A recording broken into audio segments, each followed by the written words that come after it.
I spent my early boyhood in Durango, Colorado.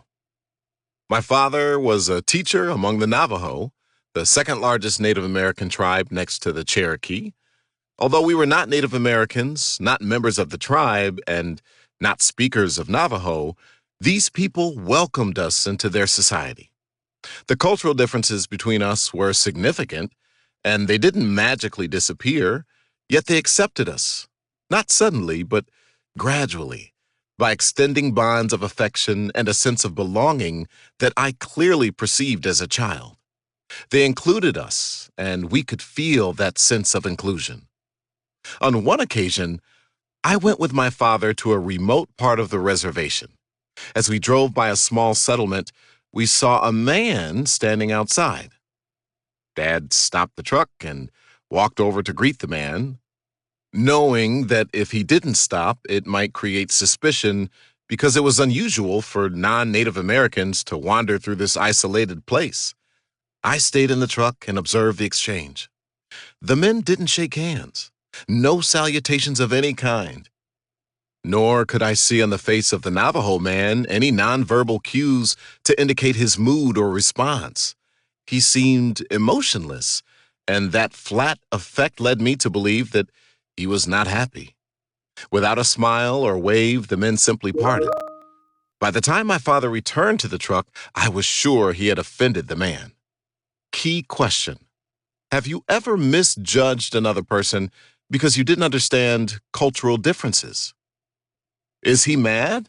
I asked as my father got back in the truck. My father gave me a puzzled look and responded, he said we could stay on his land and bathe in his stream. I had misinterpreted the entire exchange. Before we come in contact with each other, we're in a state of separation, but not a state of exclusion. We are strangers, but not estranged. Whenever human beings begin interacting, they begin the process of deciding if and how they will accept each other into their respective societies. The way we accept or reject, include or exclude takes many forms, but the primary way we draw lines among us is by granting or withholding psychological safety. Let me repeat the definition. Key concept: psychological safety is a condition in which you feel 1. Included, 2. Safe to learn, 3. Safe to contribute, and 4. Safe to challenge the status quo, all without fear of being embarrassed, marginalized, or punished in some way. The concept of psychological safety is as old as the first human interaction. But it's only been in recent years that we have consolidated the concept under a unifying term since the psychologist William Kahn first coined it in 1990. Other pioneering researchers, such as Edgar Schein, Warren Bennis, and Amy Edmondson, have helped us understand how and why psychological safety is directly related to team performance and business impact. In the past, we used other terms to identify psychological safety and its antecedents.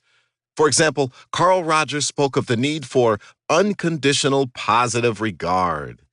Douglas McGregor referred to non-physical security needs. The Nobel Prize laureate Herbert Simon suggested that fully functioning organizations require attitudes of friendliness and cooperation. And finally, if you go back to Abraham Maslow, he identified belongingness needs, stating that if both the physiological and the safety needs are fairly well gratified, then there will emerge the love and affection and belongingness needs. Psychological safety is a post-materialist need, but it is no less a human need than food or shelter.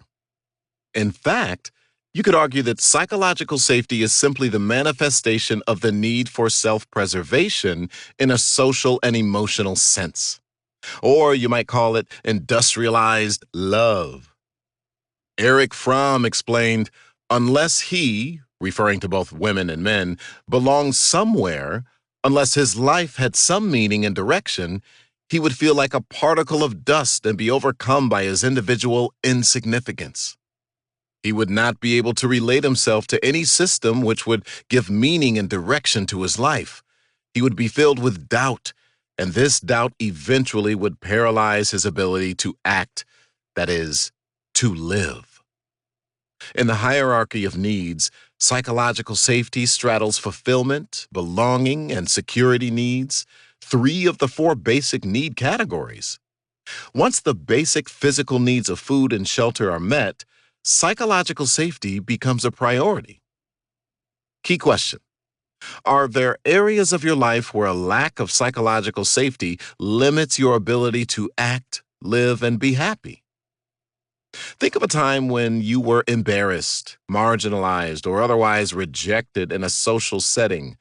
A teacher ignored your question, a boss criticized your idea, a coworker mocked your English pronunciation, a casting director ridiculed your audition, a coach yelled at you for making an unforced error, your team ditched you and went to lunch. I'm referring to times when you were deprived of psychological safety. Do you remember those wounding experiences? They're sticky because they sting. Do those occasions influence your behavior? As the sociologist Arlie Russell Hochschild reminds us, feeling is a form of pre-action. When we're snubbed, ignored, silenced, brushed off, ostracized, or humiliated, when we're bullied, harassed, or shamed, when we're scorned, passed over, or neglected, those experiences are not neutral events. They're demoralizing, lead to alienation, and activate the pain centers of the brain.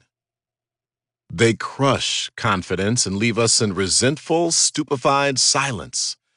In fact, sometimes the fear of these things can be more debilitating than the actual thing. Clearly, how we feel influences what we think and do. Not given a voice and being mistreated can have a profound impact on our ability to perform, create value, and thrive. As humans, we instinctively sense the vibe, tone, and atmosphere around us and respond accordingly. But it's not a binary proposition. Psychological safety is not something you either have or don't.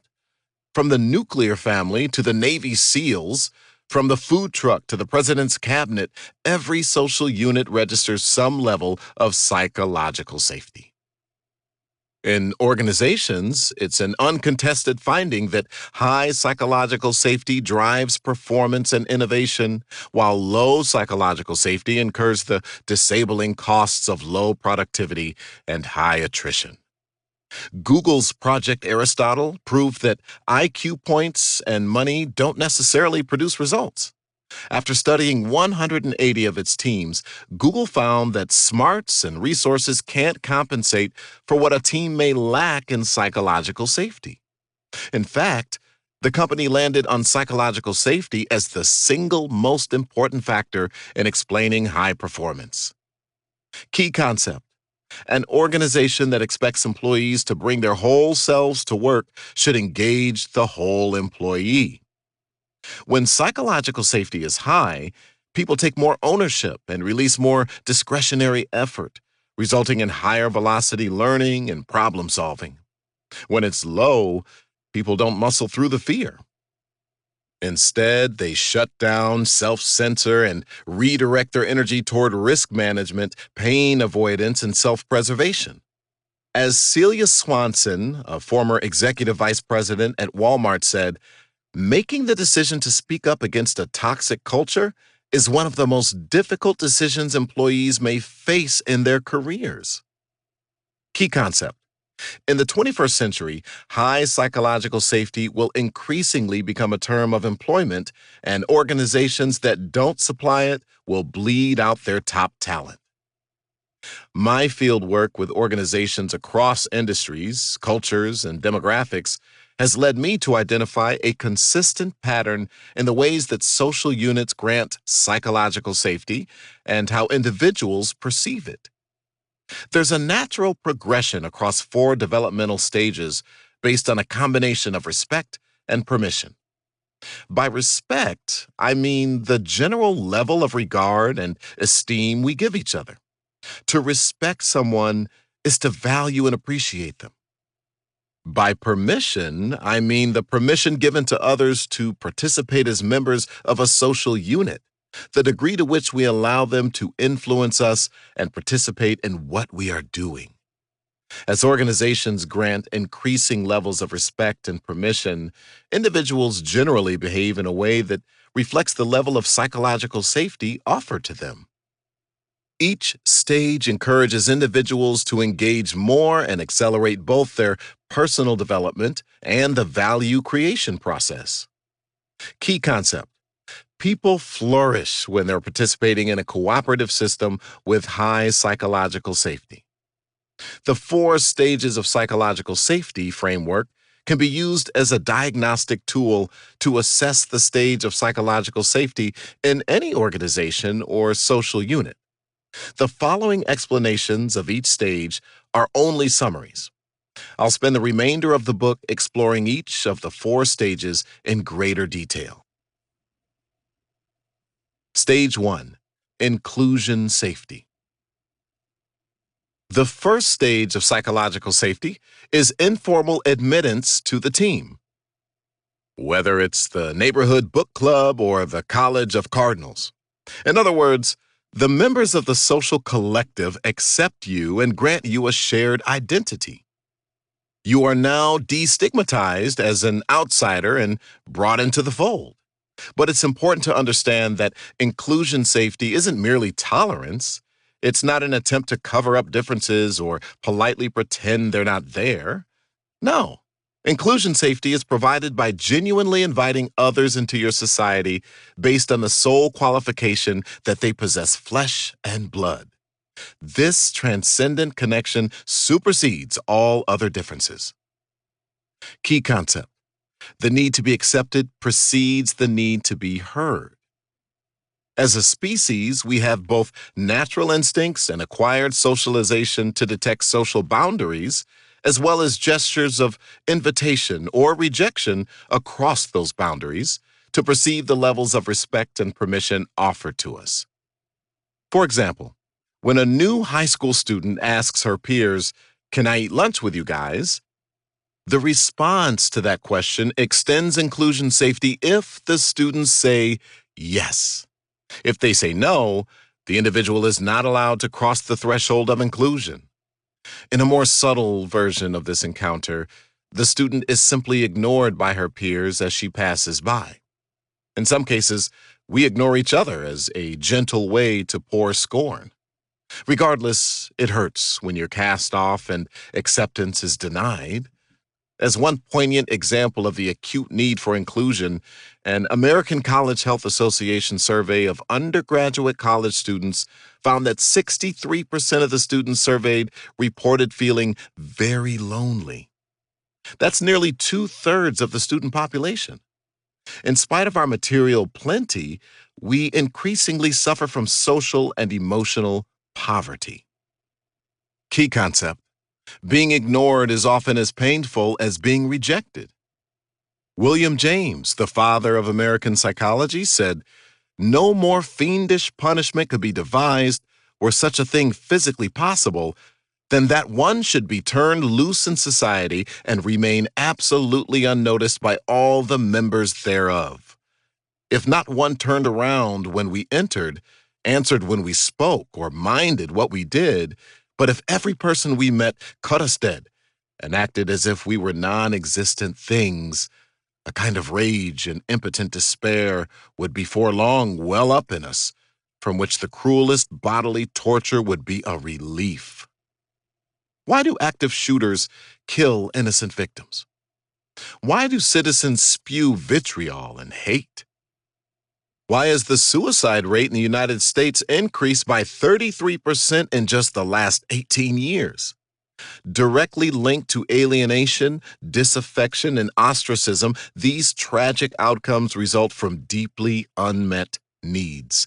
Clearly, granting and receiving inclusion safety is a matter not only of happiness, but indeed life and death. Key concept: when human beings can't gain acceptance or approval from each other, they often seek attention as a replacement, even if that attention is destructive. Inclusion safety is created and sustained through renewed admittance to the group and repeated indications of acceptance. In the business world, we are formally admitted to a team when we're hired, but informal membership is granted or withheld by the people with whom we work.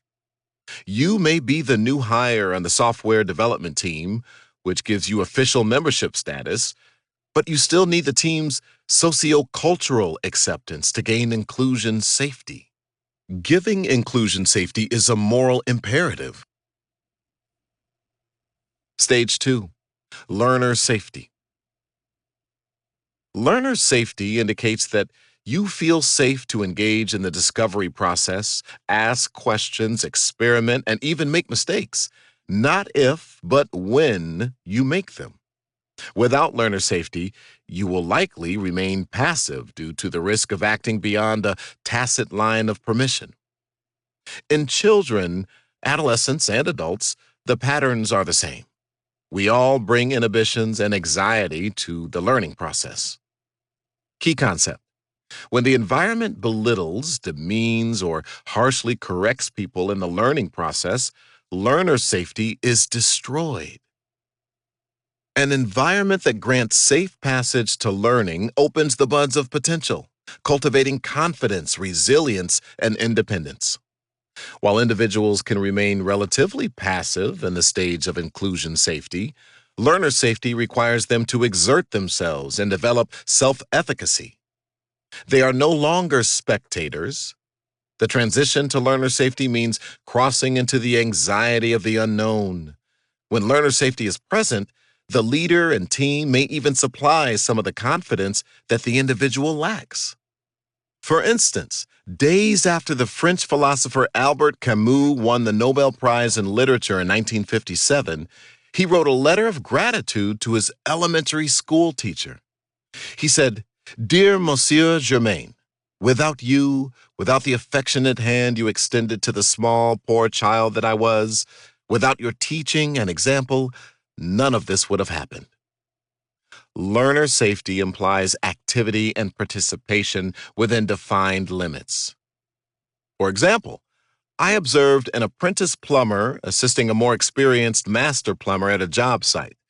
The apprentice was given learner safety to observe, ask questions, prepare tools and materials, and contribute in a limited way to the work. As the master plumber responded positively to the apprentice's questions, the apprentice released more discretionary effort to learn, do, and become. In a contrasting case, I watched a hotel manager's frustration escalate with a front desk clerk who was trying to resolve a pressing customer problem. The more questions the clerk asked, the more frustrated the manager became. That frustration replaced respect and permission, creating an emotional barrier that shut down the clerk's willingness to ask more questions and initiate action. As expected, the clerk began to behave as a compliant victim, losing both initiative and enthusiasm. Stage 3, contributor safety. As individual performances climb higher in a nurturing environment that offers respect and permission, we enter the stage of contributor safety, which invites the individual to participate as an active and full-fledged member of the team. Contributor safety is an invitation and an expectation to perform work in an assigned role with appropriate boundaries, on the assumption that you can perform competently in your role. If you don't offend the social norms of the team, you're normally granted contributor safety when you gain competency in the required skills and assigned tasks. Key concept: as the individual demonstrates competence, the organization normally grants more autonomy to contribute. The transition to contributor safety may also be tied to credentials, title, position, and the formal conferral of authority.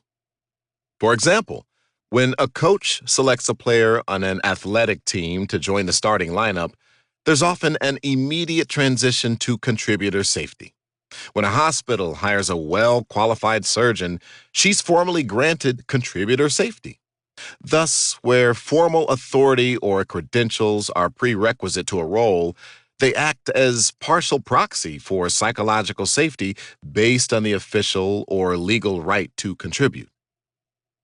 Despite an ability to do the job, an individual may nonetheless be denied contributor safety for illegitimate reasons, including the arrogance or insecurity of the leader, personal or institutional bias, prejudice or discrimination, prevailing team norms that reinforce insensitivity, a lack of empathy, or aloofness. Contributor safety emerges when the individual performs well, but the leader and team must do their part to provide encouragement and appropriate autonomy. Stage 4. Challenger safety. The final stage of psychological safety allows you to challenge the status quo without retribution, reprisal, or the risk of damaging your personal standing or reputation. It gives you the confidence to speak truth to power when you think something needs to change and it's time to say so. Armed with challenger safety, individuals overcome the pressure to conform and can enlist themselves in the creative process. Analyzing its massive database of more than 50,000 skills, LinkedIn conducted a study to identify the most important soft skills. Can you guess what skill was most in demand? Answer: creativity. But creativity is never enough. Only when people feel free and able do they apply their creativity. Each of us protects our creativity under emotional lock and key. We turn the key from the inside out when it's safe to do so. Without challenger safety, there's little chance of that because threats, judgment, and other limiting beliefs block curiosity in ourselves and others. Key question: how likely are you to innovate if you don't perceive high levels of respect and permission around you? A middle manager from a global corporation summed it up this way: I'm very careful to stick my neck out and challenge the status quo. If I do and don't get my head chopped off, I'll do it again. If I get my head chopped off, you can rest assured I'll keep my ideas to myself. This statement illustrates the self-censoring instinct all humans possess and the inherent competitive advantage that challenger safety provides. The open climate of challenger safety allows the organization to circulate local knowledge from the bottom of the organization to the top to increase its adaptive capacity. But that's not all. It also empowers people to be curious and creative. If you conduct a post-mortem analysis of failure for almost any commercial organization that dies, you can trace the cause of death to a lack of challenger safety. For example, why did Kodak, Blockbuster, Palm, Borders, Toys R Us, Circuit City, Atari, Compaq, Radio Shack, and AOL fail? They lost their competitive advantage by failing to innovate. But why? These organizations were filled with large numbers of highly intelligent people, and yet they all fell prey to competitive threats that were hiding in plain sight. The countervailing strategies their competitors put in place were not mysterious. They were, in fact, obvious. What these organizations failed to do was challenge the status quo and disrupt themselves. They were, as Thoreau observed, buried in the grave of custom. They allowed the status quo to fossilize and would not allow themselves to change it. The process of scrutinizing the status quo normally injects a degree of conflict, confrontation, and sometimes a measure of chaos. When there's censure or punishment, when intellectual conflict turns into interpersonal conflict, when fear becomes a motivator, the process collapses and people go silent. Key concept: where there is no tolerance for candor, there is no constructive dissent. Where there is no constructive dissent, there is no innovation. Challenger safety is a license to innovate. It's the leader's job to manage the tension and draw out the collective genius of people, and then sustain that recursive process through trial and error. Brilliance emerges from the interdependence of the team, but organizations are often reluctant to grant challenger safety because It threatens the power structure, allocation of resources, incentives, reward system, and speed of operation. Innovation is the lifeblood of growth and yet a formidable cultural challenge. Some organizations never get it. Others get it and then lose it. Organizations have habits, Brad Anderson, the CEO of Best Buy, observes, and they will cling to their habits at the expense sometimes of their own survival. This pattern is true at an individual level as well. Key question: what fossilized habits do you have that you need to change? For many leaders, asking for something that makes them personally vulnerable is beyond their moral, emotional, and intellectual capacity. That's why they're unable to cross the threshold of innovation and create this high level of psychological safety in their organizations. Consider the Challenger space shuttle disaster caused by the failure of O-ring seals used in the field joints of the solid rocket boosters. The seals were not designed to function properly under the cold conditions that existed on the day of the launch. Experts warned NASA not to launch the shuttle at temperatures below 53 degrees, but feeling the pressure of previous launch delays, senior leadership silenced the detractors, dismissed warnings, and proceeded. Arrogance and a lack of Challenger safety contributed to the tragedy. As I work with leaders in organizations that operate in highly dynamic environments, those that create Challenger safety gain a competitive advantage because they are able to accelerate the process of innovation. Those prone to cherish formal status and amass power cannot, because they don't, as chess grandmaster Garry Kasparov said, have the guts to explode the game. Unable to embrace vulnerability, sacrifice personal interests, and escape their ego needs, they're not up to the job. Finally, to scale innovation throughout the organization, leaders must establish a norm of challenging the status quo. No technology-enabled suggestion box or collaborative jam session will work without underlying Challenger safety. And keep in mind that not responding to a suggestion can be worse than outright rejection, which is at least an acknowledgement. In the 21st century, the need for Challenger safety is becoming more important as accelerating markets squeeze the average span of competitive advantage. In 1966, the average tenure of an S&P 500 company was 33 years. It shrank to 24 years by 2016 and is projected to plummet to 12 years by the year 2027. The assumption going forward is that this trend will continue without a new equilibrium or state of normalcy. Except for a few organizations that seem to have an impenetrable moat of competitive advantage, organizations will need to create and sustain Challenger safety as the incubating force that enables perpetual innovation. Without it, they won't have the agility to compete.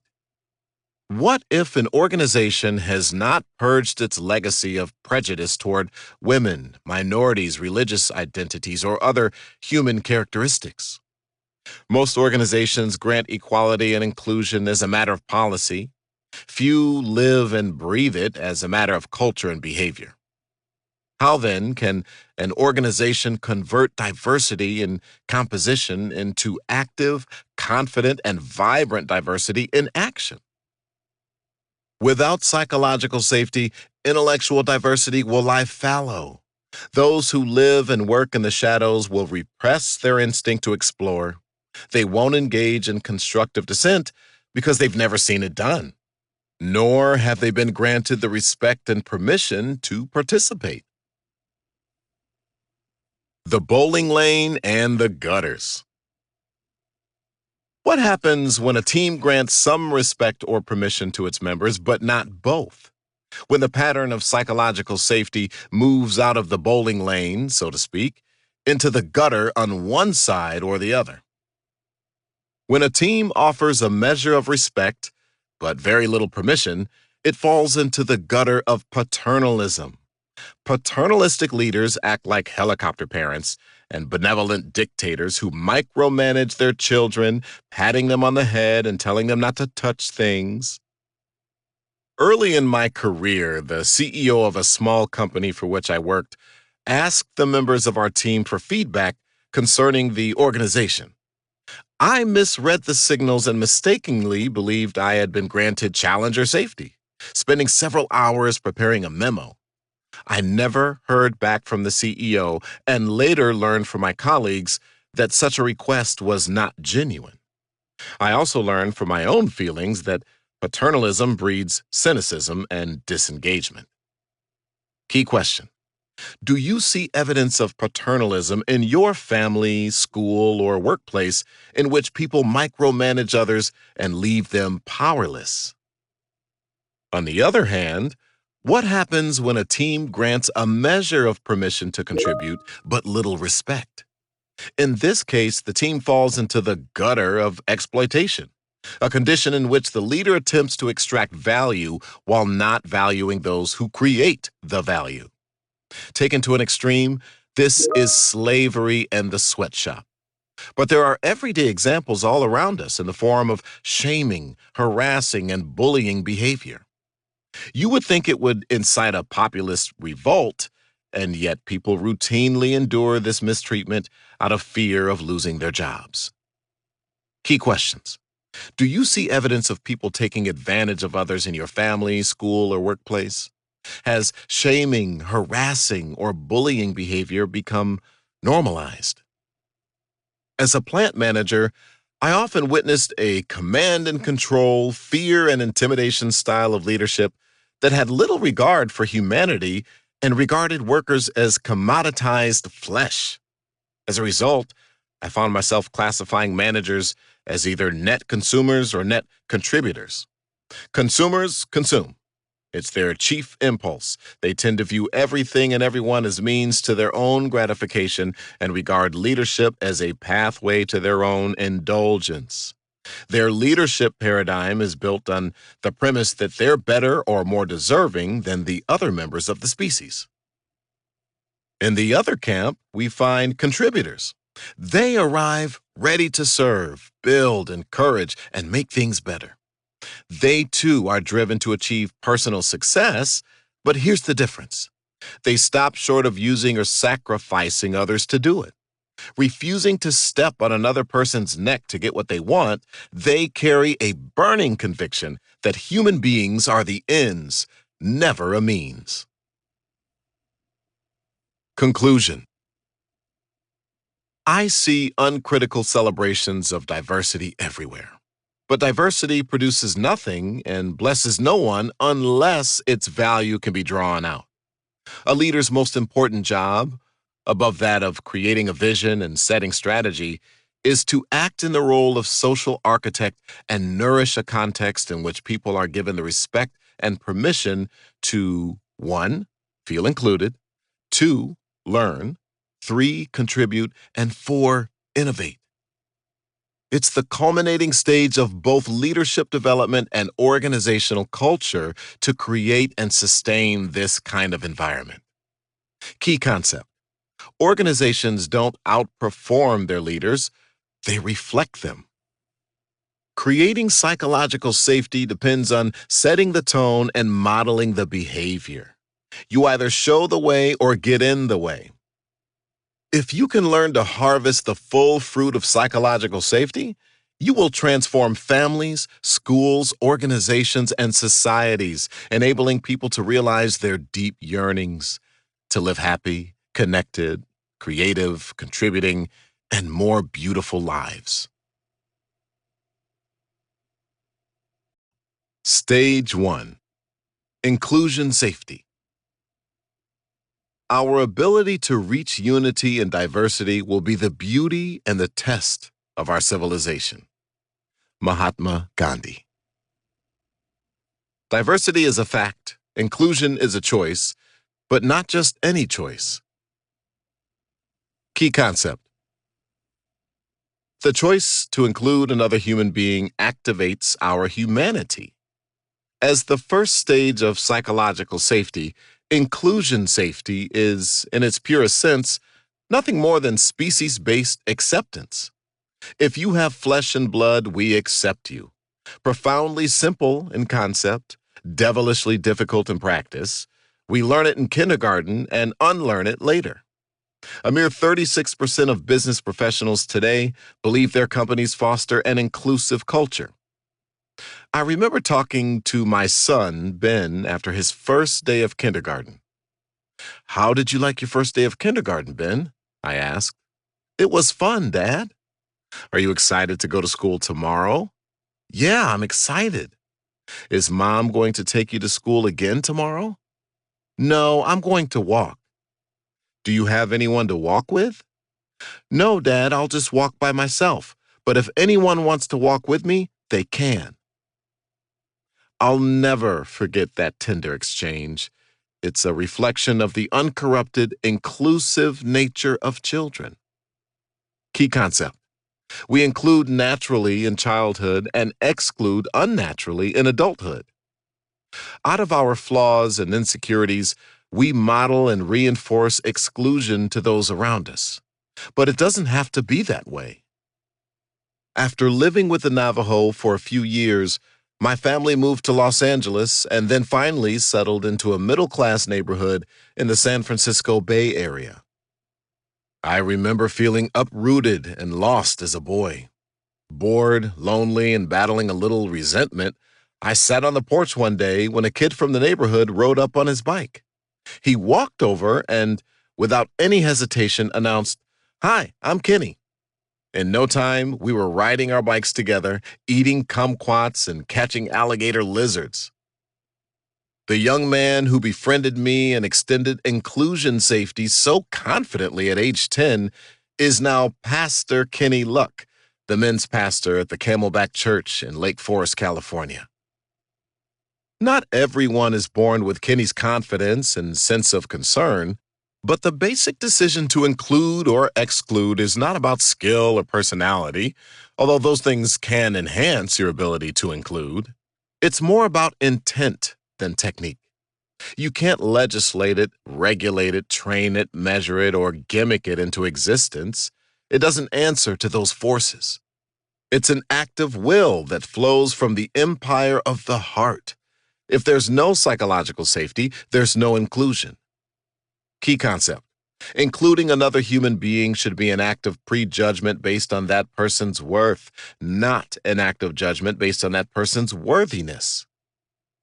Our children memorize passages from Martin Luther King Jr.'s "I Have a Dream" in school. I can still hear them recite the line, "I look to a day when people will not be judged by the color of their skin, but by the content of their character." The theologian Reinhold Niebuhr made a similar observation when he said, "We are admonished in Scripture to judge men by their fruits, not by their roots." Before we judge others as less exalted, please note that the Reverend King and Pastor Niebuhr are talking about worthiness of character. My point is that worth comes first. Worthiness comes second. Inclusion safety is not about worthiness. It's about treating people like people. It's the act of extending fellowship, membership, association, and connection, agnostic of rank, status, gender, race, appearance, intelligence, education, beliefs, values, politics, habits, traditions, language, customs, history, or any other defining characteristic. Inclusion marks passage into civilization. If we can't do that as a starting point, we're not being true to what Lincoln called the better angels of our nature. Withholding inclusion safety is a sign that we're engaged in a fight with our own willful blindness. We're self-medicating with enchanting tales about our distinctiveness and superiority. If it's a mild case of snobbery, that may be easy to dismiss. But if it's a more severe case of narcissistic supremacy, that's a bigger problem. And then there's everything in between. In our social units, we should create an environment of inclusion before we begin to think about judgments at all. Worth precedes worthiness. There's a time and a place to judge worthiness, but when you allow someone to cross the threshold of inclusion, there's no litmus test. We're not weighing your character in the balance to see if you're found wanting. To be deserving of inclusion has nothing to do with your personality, virtues, or abilities. Nothing to do with your gender, race, ethnicity, education, or any other demographic variable that defines you. There are, at this level, no disqualifications except one: the threat of harm. The only reciprocation requirement in this unwritten social contract is the mutual exchange of respect and permission to belong. That exchange is unenforceable by law. There are, of course, laws against discrimination, but in 1,000 ways we can still informally persecute each other. Let me give you an example of A/B testing for inclusion safety. I have two cars. One is old and rusty, has 315,000 miles in the odometer, and a resale value of $375. The other is a black sports sedan. When I take in my sedan for service, the attendant is highly responsive. When I take my rust bucket, the attendant can be mildly disdainful. In both cases, the car is the lead indicator of my social status, and people grant or withhold inclusion safety based on my car, the artifact in which I sit. Some days I'm politely ignored, some days solicitously attended to. That's how sensitive people are to these indicators because we scramble for status like apes for nuts. Key questions. Do you treat people that you consider of lower status differently than those of higher status? If so, why? What should it take to qualify for inclusion safety? Two things: be human and be harmless. If you meet both criteria, you qualify. If you meet only one, you don't. The great African-American abolitionist Frederick Douglass made the definitive statement about inclusion safety when he said, "I know of no rights of race superior to the rights of humanity." That statement can apply to any characteristic. When we extend inclusion safety to each other, we subordinate our differences to invoke a more important, binding characteristic: our common humanity. In the first stage of psychological safety, the definition of respect is simply respect for the individual's humanity. Permission in this stage is the permission you give another to enter your personal society and interact with you as a human being. Finally, the social exchange is one in which we trade inclusion for human status, provided we don't threaten each other with harm. Despite knowing we should extend inclusion safety to everyone, we have become very skilled at chasing each other to the margins and patrolling the boundaries. We splinter, segment, and stratify the human family. Sometimes we extend partial or conditional inclusion safety. Sometimes we revoke or withhold it. Key concept. Instead of granting inclusion safety based on human status, we tend to judge another person's worthiness based on indicators like appearance, social status, or material possessions when those indicators have nothing to do with worth. Kimchi and our common humanity. When I was in graduate school, I had the opportunity to do research at the Seoul National University in Korea as a Fulbright scholar. The university offered me a place at its Social Science Research Center.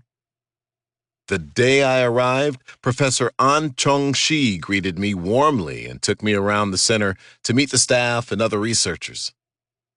My initial apprehension was replaced with a sense of inclusion when two Korean graduate students asked me to go to lunch. I was the different one, the stranger, the alien, the one that didn't fit in. But I was not the odd person out. Holding my bowl of rice dumpling soup, I sat down at one of the tables in the cafeteria and was soon greeting other students and faculty. With some hesitation, a student sitting next to me handed me a bowl of kimchi. That was the beginning of an extraordinary experience with inclusion safety.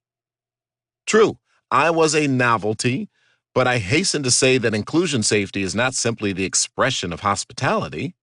You can be polite and not mean it. That kind of surface acting is a disingenuous way of abiding by common rules of decency and decorum. But these students were not only kind and helpful on my first day, which is easy to do, they were also kind and helpful on my 30th day and my 60th day, and so on. I was clearly outside their social group and overstayed the normal expiration date for standard protocol, obligatory, respectful treatment.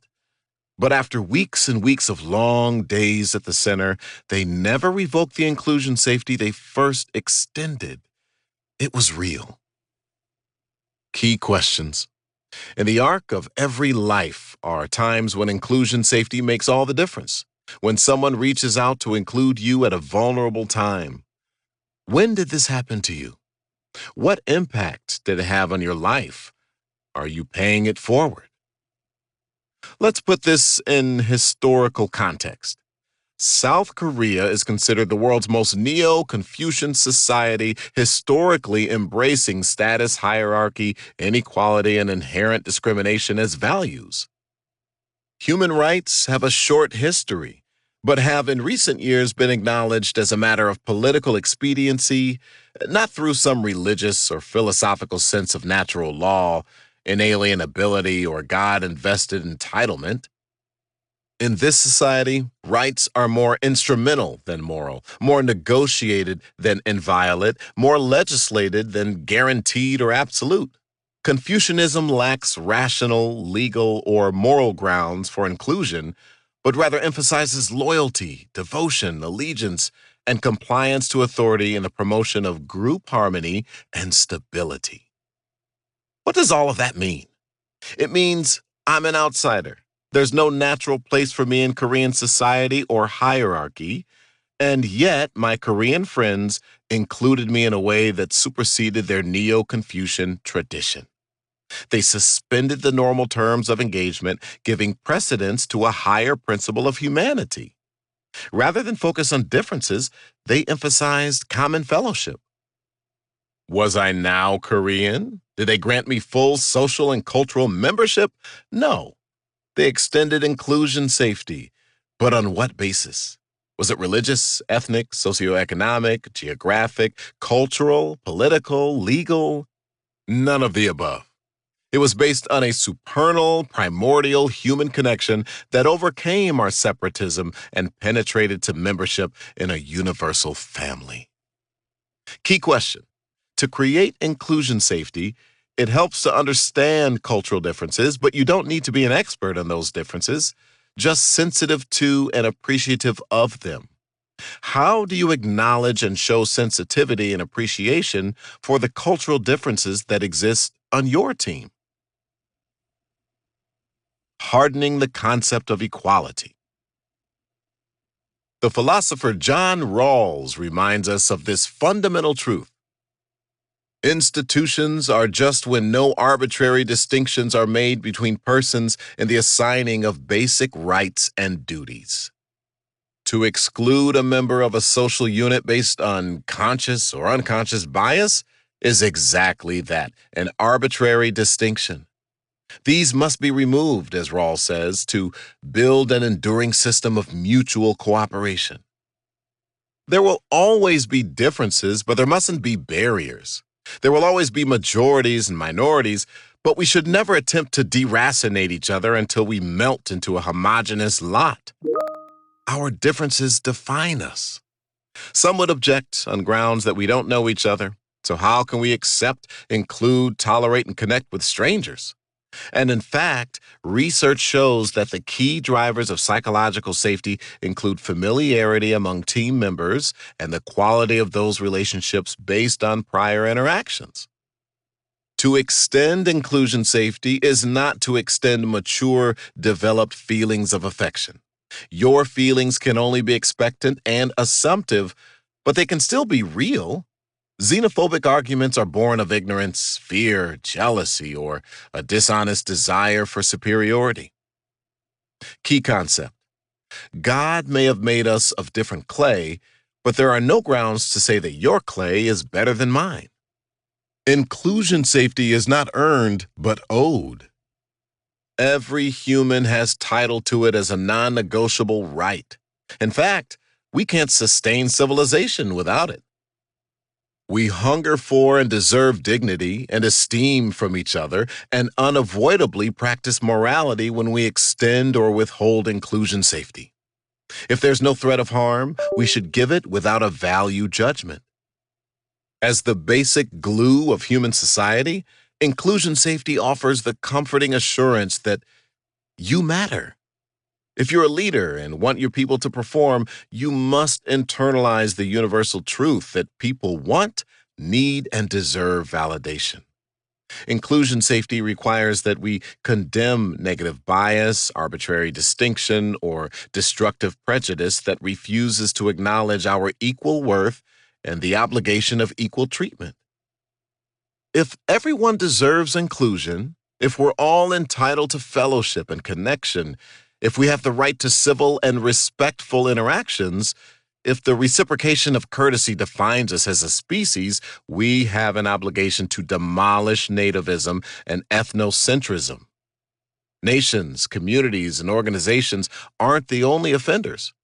We see alienation within families as individuals shun, banish, and relegate each other to subordinate status. We see parents and children who neglect or harm each other. And then there are the glorious triumphs when we get it right, when we extend the hand of fellowship and are blessed in that moment with the fulfillment of real human connection. Granting, withholding, and revoking inclusion safety. After graduating from high school, I took an athletic scholarship to play Division I football at Brigham Young University. Arriving on campus a month early to begin summer training camp, all freshman players were assigned to live in the same dormitory near the practice facilities. Here was a group of ethnically and culturally diverse young men thrust into a highly structured environment, a paramilitary boot camp characterized by sudden and complete immersion. We surrendered our personal freedom and space, and from that moment would eat, sleep, shower, and sweat together. The machinery of the football regimen dictated every aspect of our daily lives. My teammates represented three primary racial groups: Black, White, and Polynesian. But this was nothing new. Despite our coming together from all parts of the country, our racial composition was familiar to most of us. We had been deeply socialized in the ethnically diverse subculture of American football and understood its norms and meritocracy. The task was to form a new society, one that would organize itself on both Darwinian and communitarian principles. A football team competes with other teams, but its players compete with each other. While the external rivalry was institutional, the internal rivalry was personal. You might be competing with the guy sleeping in the bed next to you. We played a zero-sum finite game. Introducing the element of competition changes the dynamics of a society and the terms of engagement for granting or withholding inclusion safety. The prevailing norms were at the same time collegial and adversarial, and that duality was maintained throughout the experience. Your teammate could be friend and foe. The nature of the team sport environment accelerates the development of familiarity, which is massively important in the formation of psychological safety. As sociometric research from the MIT Human Dynamics Lab attests, the faster and deeper you get to know each other, the more effectively you can work together. The more contact and context tend to create more empathy.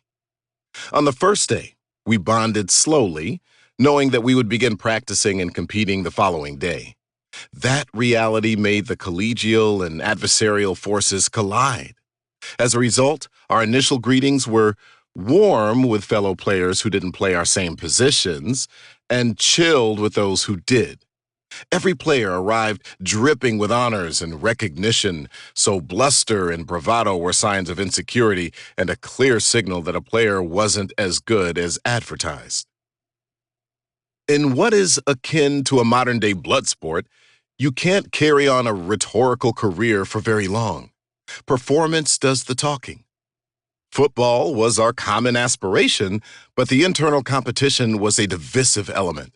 We were formally admitted members of the team, but extending inclusion safety to each other was an individual matter.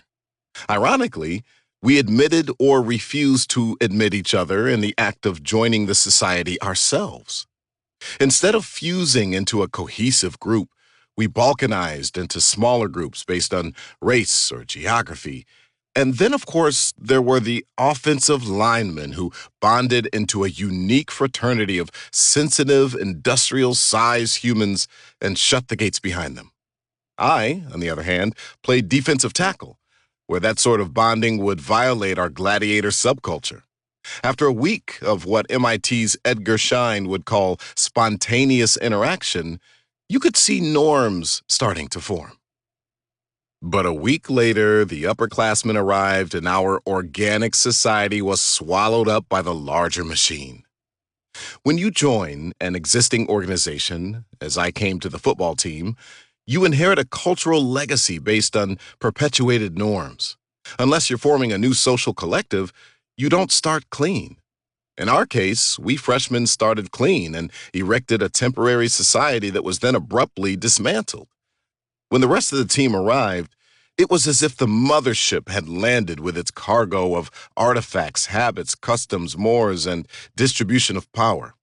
Here came the unyielding orthodoxy and way of doing things, all modeled and reinforced by the coaching staff.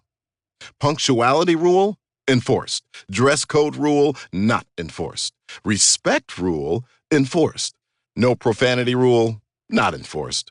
And so on. As we moved into the regular season, inclusion safety gradually emerged.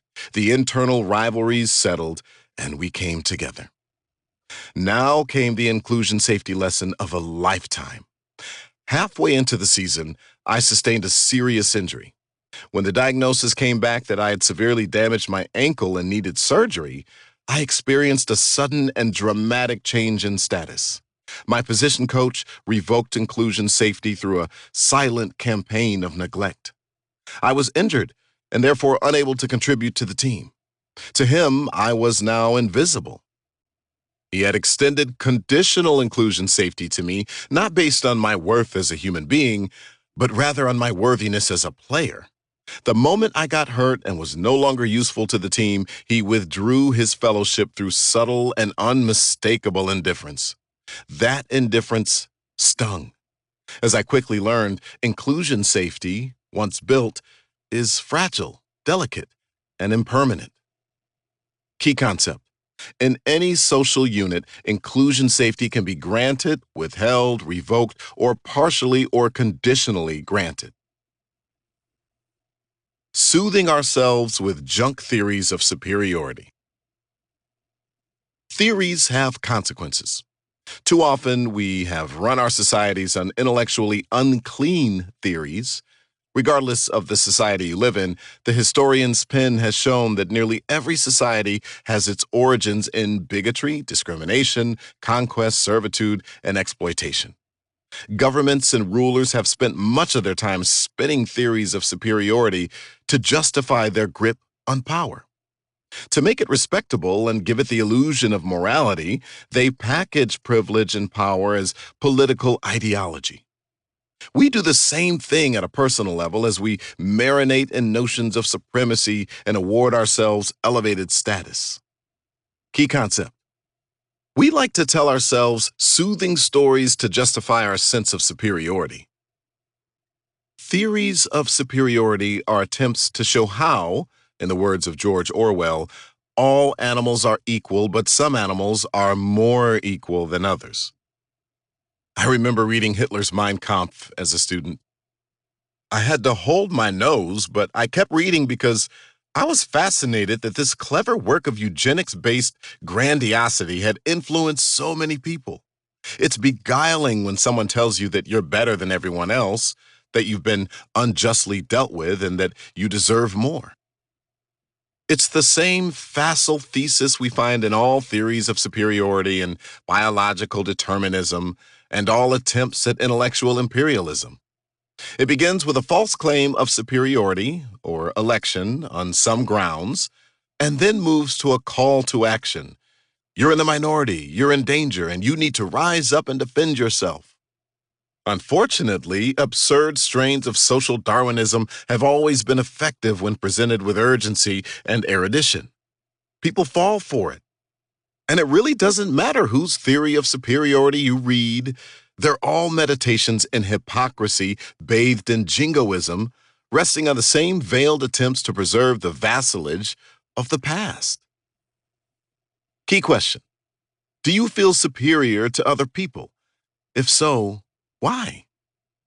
Shocking as it may sound, theories of superiority have dominated human societies for millennia.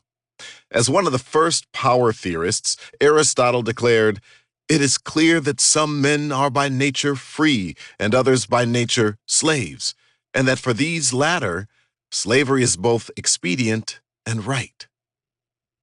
We have libraries filled with theories of superiority because we have an irrepressible desire to be just a little more special than the next person.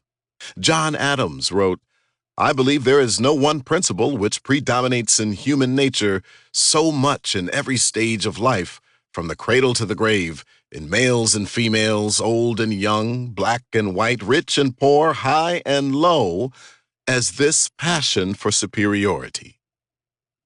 With history to ponder, how can we excuse ourselves on the premise that human nature is full of paradoxes, contradictions, and complexities? It's dangerous and incorrect to dismiss the natural rights tradition as just one of many propaganda traditions. How many times have we dressed up vanity as moral philosophy? How many times have we disguised elitism as the naturally stratified order of heaven?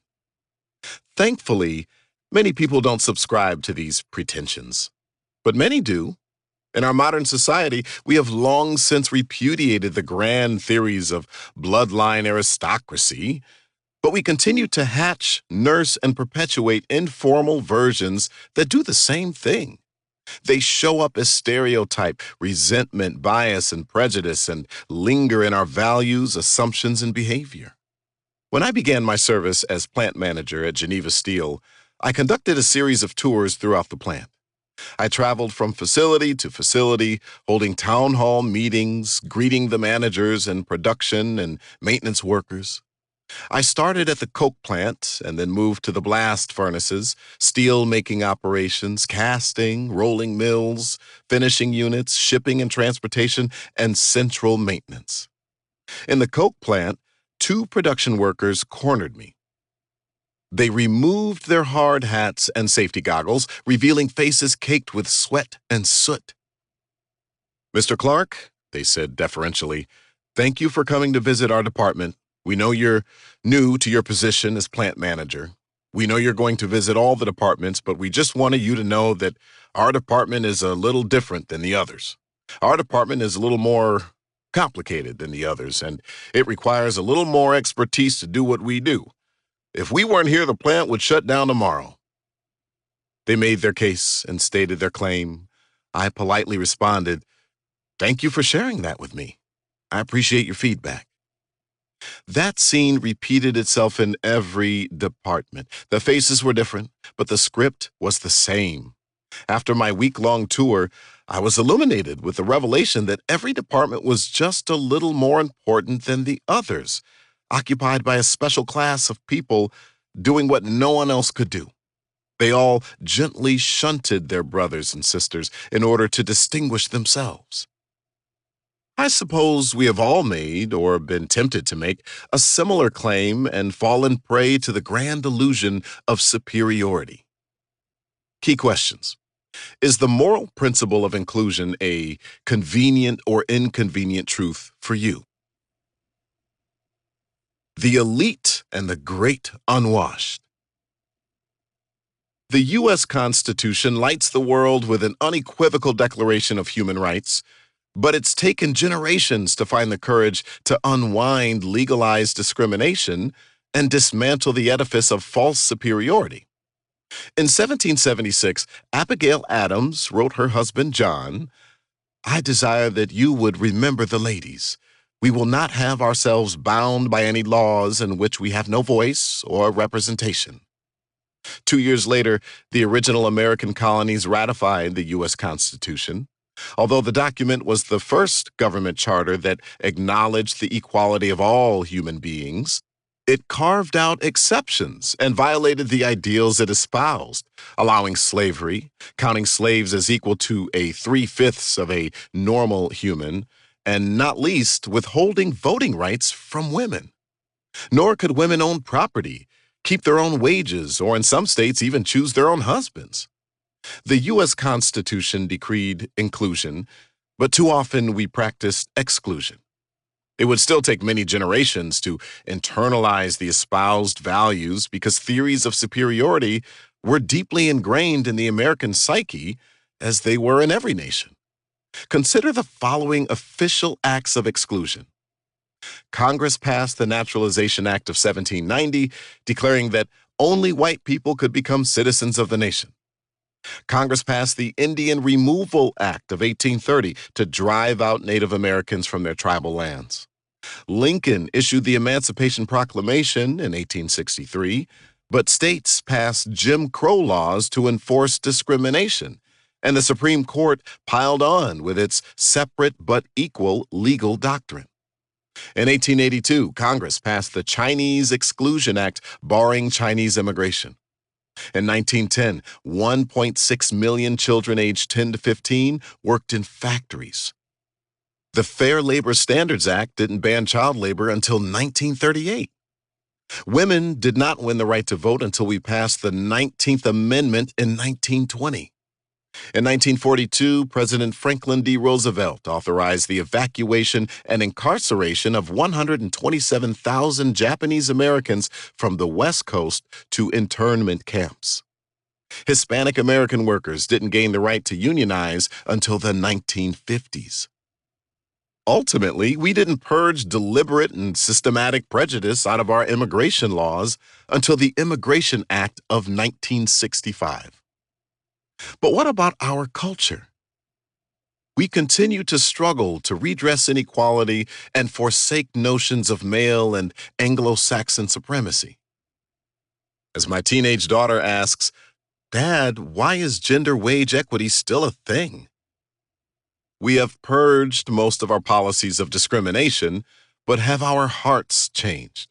Have we become a more inclusive society?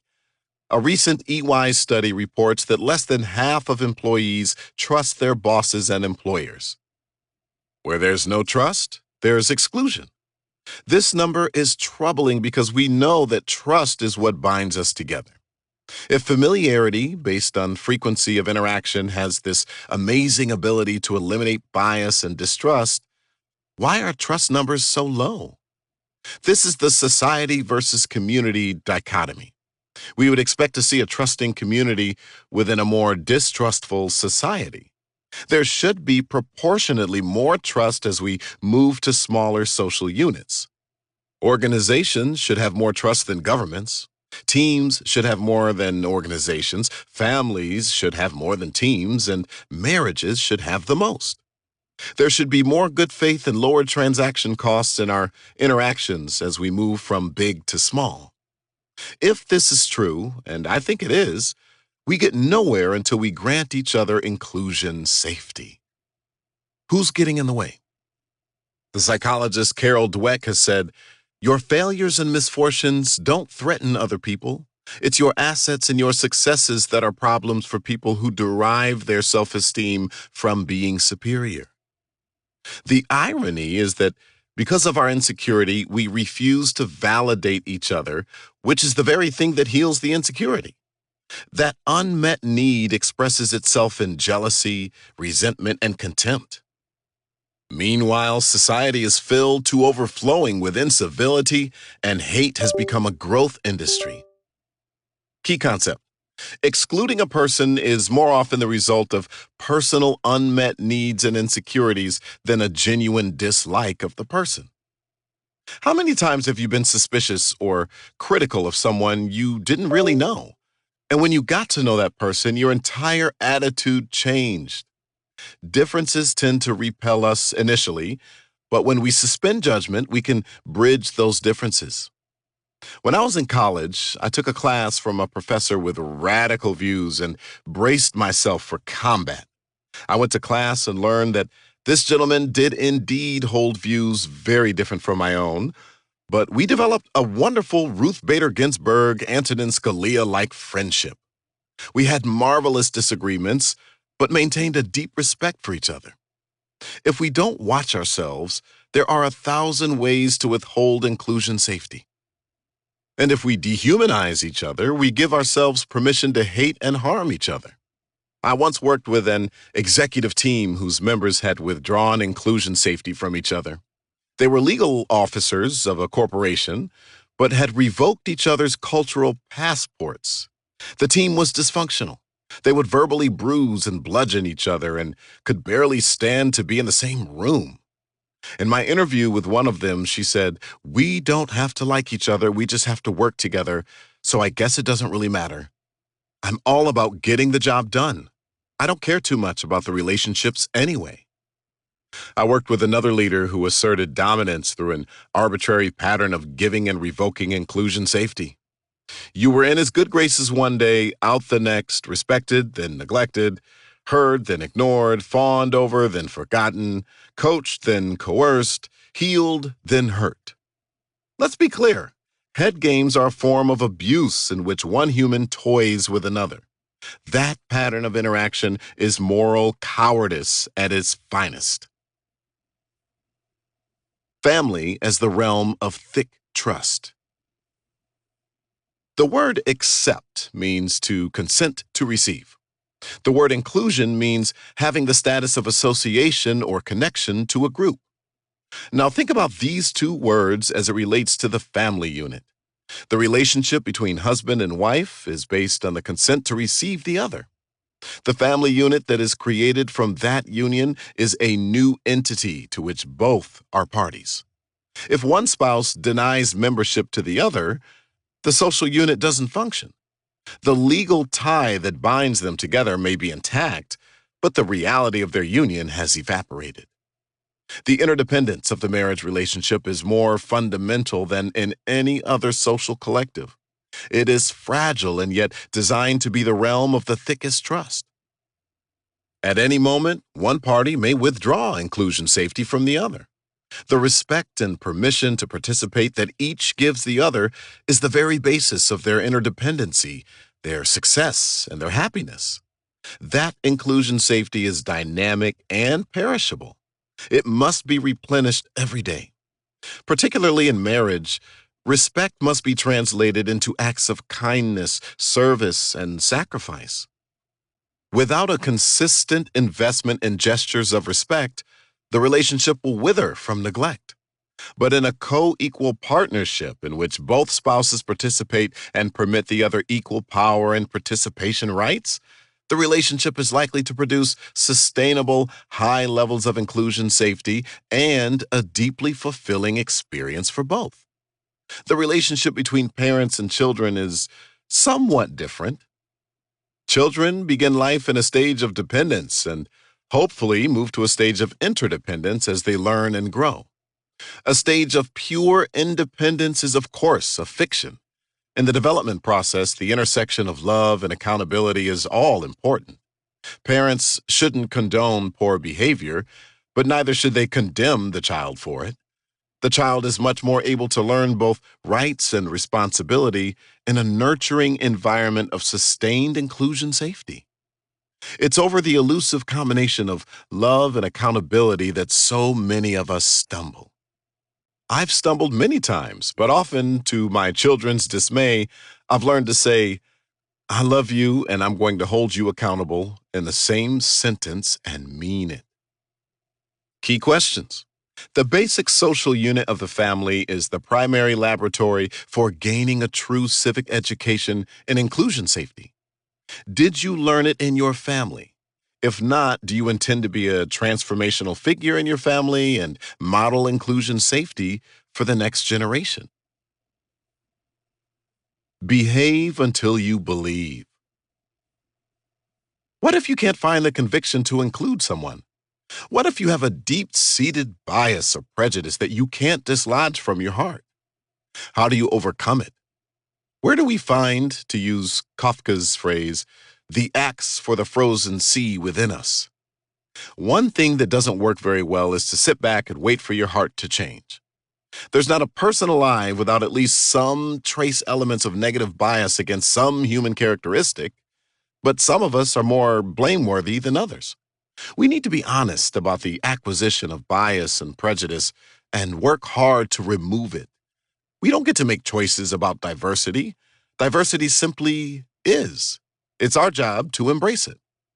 Key questions. What conscious bias do you have? Ask a trusted friend where you may have unconscious bias. Finally, where do you exercise soft forms of exclusion to maintain barriers? Learn to love yourself first. People with low self regard have a hard time being inclusive. Whatever your level of self regard, it spills into your interpersonal behavior. As Nathaniel Branden observes, research shows that a well developed sense of personal value and autonomy correlates significantly with kindness, generosity, social cooperation, and a spirit of mutual aid. The best and quickest way to develop self regard is to develop your own capacity and confidence and to perform acts of service for others, especially for those whom you struggle to include. Think about the traditional approaches most organizations take to diversity and inclusion. Many organizations have made great strides to create diverse organizations, but they're still not inclusive. Others achieve a token representation of the full range of human differences and congratulate themselves as if they have an inclusive culture. Still, others train employees to be inclusive by teaching them awareness, understanding, and appreciation for differences. That's nice, but it's a coat of paint. When we feel threatened, we get defensive, take counsel from our fears, and go back to our default settings of learned bias. A better way is to give people opportunities to practice inclusion. Make it experiential by creating diverse teams and assigning individuals to diverse mentoring or peer coaching relationships. Key concept. You learn inclusion when you practice inclusion. Behave until you believe. Inclusive behavior produces its own confirming evidence. The call to action is simple. Affirm the individual worth of other human beings. Do I mean fake it until you feel it? Lease your kindness, pretend, wear the mask of an inclusive person? No. I mean earnest striving with real intent. Key concept. As you love people with action, you come to love them with emotion. The feeling of love is the reward of the action of love. In fact, if we fail to serve others, our relationships remain superficial and even suspicious until we close the distance. In that closeness, in living, working, eating, and breathing together, regard and affection finally arrive. If you don't feel the way you want to feel or know you should feel toward an individual or group, the passage of time won't change that, but your actions will. Act yourself into the emotion of love. I've lived and worked with people from all parts of the world. I love them all, and yet I realize that every nation, society, and family thinks it's special. If we take special to mean singular or unique, I wholeheartedly agree. But if we take it to mean that we are better than our neighbors, I know where that comes from. We all want to count. We all want to matter. Unfortunately, we often convince ourselves that subordinating others will allow us to count and matter more. The sense of superiority we feel when we put others down is pure self-deception. Key concept. No person living in a prison of prejudice can be truly happy or free. Key questions. What individual or group are you having a hard time including, even if they are doing you no real harm? Why? Stage 2. Learner safety. Real learning comes about when the competitive spirit has ceased. Jiddu Krishnamurti. The human need to learn and grow. In the second stage of psychological safety, we shift our focus from human status to human need. In this case, the innate human need to learn and grow, to engage in all aspects of the learning process without fear of being rejected or neglected. Consider that in the United States of America, a student drops out of high school every 26 seconds. Do we seriously believe these students are dropping out because they don't have the mental bandwidth to do the work? Except for those who may suffer from a legitimate learning disability, most of these students have ample ability to learn, graduate, and succeed in all aspects of personal and professional life. Most drop out because they fall behind, lack parental support at home, and find an apathetic learning environment at school. Key concept. The true definition of devastation is no one caring when you fail. Researchers have called the nearly 2,000 high schools in America that suffer from chronically high dropout rates dropout factories. When we take a closer look at these schools, we see a pattern of neglect. More than anything, these failing students become emotionally estranged. Over time, they lose confidence, feel defeated, and then call it quits. The indifference and lack of validation hijack their sense of identity. The fear that overtakes them grows from the inside out until they literally believe that they can't do it. In their forsaken condition, no one comes to their rescue.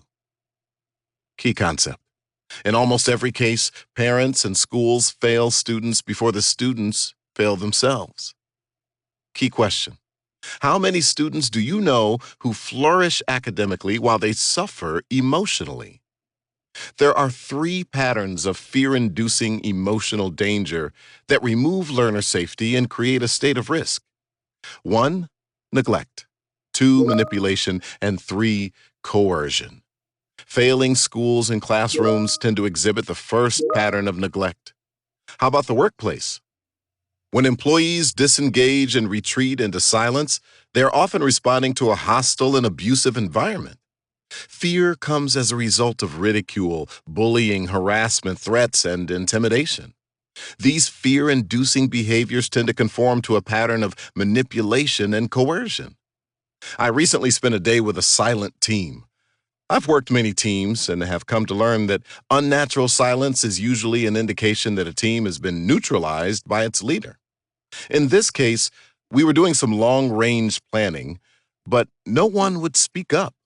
The self-censoring instinct dominated the room, which is a sign that people are managing personal risk out of fear. The team had just failed on a big project, and its members were suffering the period effects of that experience. But it wasn't the failure that stung, it was the leader's scorn that iced the team. Going silent is a normal response to being rejected, humiliated, or punished in some way. Silent team members disengage because they have no voice. The alarming thing is when the abuse is tolerated. The leader of this team was emotionally disfiguring people, and no one would unmask the fiction that this guy's behavior was acceptable. He was nothing short of an equal opportunity harasser. I had a sidebar conversation with one of the team members after the meeting and asked her if the leader always acted this way. She confirmed that he did. Seeing an opportunity to discuss power dynamics, I asked, "Why do you put up with it?" Then came the reply, "We've just gotten used to it." Key concept. While the unsafe school is most likely a nursery of neglect, the unsafe workplace is most likely a refuge of ridicule. When it comes to low psychological safety, the failing school doesn't care about individuals or their performance. The failing workplace doesn't care about individuals either, but does have a stake in their performance. Both are harmful, but in different ways. Finally, emotionally unsafe families demonstrate behaviors across the spectrum. We see neglect in some, manipulation in others, and raw coercion in the most unhappy cases. Key concept. A hostile learning environment, whether at home, school, or work, is a place where fear elicits the self censoring instinct and shuts down the learning process. In a fear based classroom, defeated students drop out and confident students keep their heads down. Same story in the workplace. Top talent leaves because they have options. Mediocre talent stays because they don't. Meanwhile, productivity suffers. Finally, in an emotionally dysfunctional family, regardless of the pattern of that dysfunction, children wilt emotionally and tend to crumble academically. Key concept: when the environment punishes rather than teaches, whether through neglect, manipulation, or coercion, individuals become more defensive, less reflective, and less able to self diagnose, self coach, and self correct. That introduces the risk of real failure, the failure to keep trying. Where learner safety exists, the leader creates a learning process with low social friction and low emotional expense. That requires levels of respect and permission that go beyond inclusion safety because the learning process itself introduces more risk, more vulnerability, and more potential exposure to social and emotional harm. With inclusion safety, there's no active participation requirement other than to be humane and courteous. But with learner safety, you must put yourself out there to ask questions, solicit feedback, float ideas, experiment, make mistakes, and even fail. You naturally look around and do a risk reward calculation in your head. If I ask that question or request help or make a suggestion or admit I don't know or make a mistake, what will it cost me? Can I be myself? Will I look stupid? Am I on trial? Will people laugh? Will they ignore me? Will I hurt my prospects? Will I damage my reputation? In every learning context, consciously or not, we assess the level of interpersonal risk around us. To the universal need to be acknowledged, we add the universal need to learn and grow. Permission in this case is permission for the individual to engage in all aspects of the learning process. Inclusion safety requires that we show courtesy to each other. But with learner safety, we add another social exchange. If I'm giving learner safety to an individual, I want and expect the individual to make an effort to learn. If I'm the learner, I expect the leader, teacher, coach, or parent to support me in the learning process. It's encouragement to learn in exchange for engagement to learn. Key concept: the moral imperative to grant learner safety is to act first by encouraging the learner to learn. Be the first mover. Yes, learners must do their part to engage in the learning process, but sometimes they don't know how or have the confidence to try. Individuals are often unprepared or unable to give the effort that learning requires. They don't believe they can learn and may be paralyzed from previous failures or embarrassments. In this case, we can't expect the learners to initiate the effort to learn when experience may have taught them that the risk is too great. If you were to walk into the average classroom in a struggling high school and we put you in charge of the class, what would you expect of the students? Engagement, energy, focus, confidence, self efficacy? No, you would start with hope. We need to remind ourselves that we don't command learning, we invite it. The climate we create feeds the desire and motivation to learn. In an ideal setting, learner safety is a mutual giving and receiving of ideas, observations, questions, and discussion. If leaders are to meet learners where they are, you may need to back up and begin by supplying the inclusion safety that's been absent. I have yet to see learner safety where inclusion safety is absent. One builds on the other. Key question: have you ever had a teacher that had more confidence in your ability to learn than you did? How did that influence your motivation and effort? Let me emphasize that granting learner safety is not a passive act. When we grant it, we make a commitment to create a supportive and encouraging environment. We commit to be patient with learners. We commit to model effective learning, and we commit to share power, credit, and resources to enable all to learn. The learner's side of the social contract is different. The learner hopes, if not expects, to find a supportive and encouraging environment, but commits to nothing upfront because learning is a process fraught with personal risk. Learners rarely put forth the effort to learn unless learner safety is in place. It's a build it and they will come principle. If you don't build it, they may still come, but they won't learn. Disconnecting fear from mistakes and failure. If you walk into the high school gym at Lone Peak High School in Highland, Utah, on the second Saturday in May, you will see an ocean of chairs. The gym has been transformed into a giant classroom, and more than 300 students are sitting for the National Advanced Placement AP Calculus exam. Consider the irony. If you scan the high school academic landscape, the tallest peak, the Everest of them all, is calculus. And yet, despite the fear factor, student demand for calculus has soared at this school. Why is there such an appetite for this challenging course? The culprit is Craig B. Smith, a reformed electrical engineer who found his way to the classroom in 2007 after a highly successful career with ExxonMobil and other commercial organizations. Craig teaches 7 straight periods of calculus with an average class size of 34. I have spent several hours interviewing Craig and his students and observing his classroom. Instead of meeting a jaded educator surrendered to the woes of American secondary education, you will find a man brimming with enthusiasm for his students and his craft. Officially, Craig teaches calculus.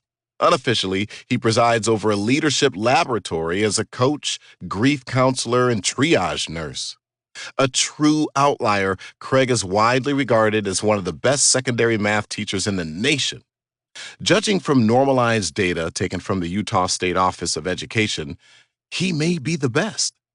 In 2006, the year before Craig began teaching calculus, 46 students per 1,000 took the AP Calculus A/B test at Lone Peak High School. 8 years later, in 2016, 160 students per 1,000 took the A/B test, a nearly 250% jump, compared to 34 students per 1,000 statewide. The current participation rate is 800% higher than the national average. What about performance? In 2006, 13 students per 1,000 at Lone Peak passed the standardized AP Calculus A/B exam administered by the College Board, compared to a little higher rate of 22 per 1,000 among students throughout the state. In 2014, the state pass rate per 1,000 was still stuck at 22, whereas the pass rate for Craig students rocketed to 114 per 1,000, a stunning 777% increase. It's one thing to make steady incremental improvement. It's quite another to engineer a radical transformation. In an era when American teenagers don't even crack the global top 20 among developed nations in math performance, Craig's achievements are stunning. He begins with one all-important preconception, one rigid bias, one unyielding prejudice, that every student can learn calculus. His Math Dojo is a personal development center that rejects the idea that learning ability is fixed or implanted at birth. I try never to judge a student's aptitude or effort. Craig maintains that slow students are not less intelligent students. They simply assimilate at a slower pace. So his focus is on student effort rather than aptitude. That ability to resist making discriminating judgments of students' abilities is a skill, but it's also a moral capacity, and one that many teachers don't have the discipline to develop. Many teachers make aptitude judgments and begin sorting and assigning value to their students immediately. As the Nobel Prize-winning researcher Daniel Kahneman observes, you tend to form a global impression unless you make a special effort not to form a global impression. Craig began suppressing that natural impulse years ago. Key question: When you start working with new people, do you judge their aptitude immediately or do you suppress that impulse? Harvard Business School's legendary C. Roland Christensen echoed the same conclusion.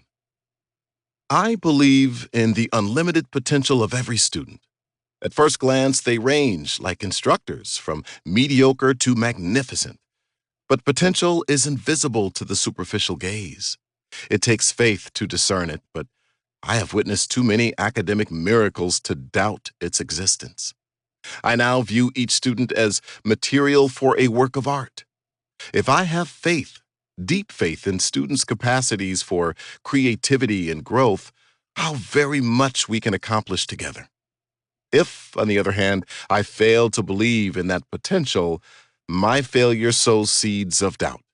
Students read our negative signals, however carefully cloaked, and retreat from creative risk to the just possible. When this happens, everyone loses. In social psychology, there's a vein of research devoted to what is called stereotype threat theory, which says that when we are subjected to a negative stereotype, we tend to conform to it.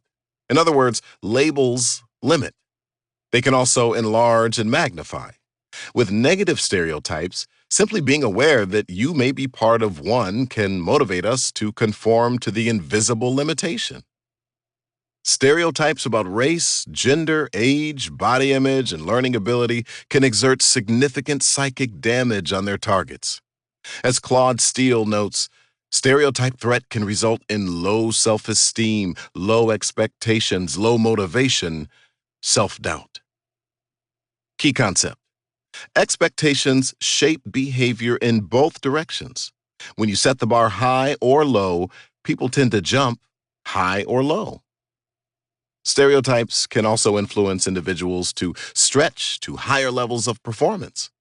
Craig helps students shed any psychic damage a harmful stereotype may be inflicting. Every year, students arrive with the conviction that they are poor at math, and every year those same students pass the National AP Calculus exam.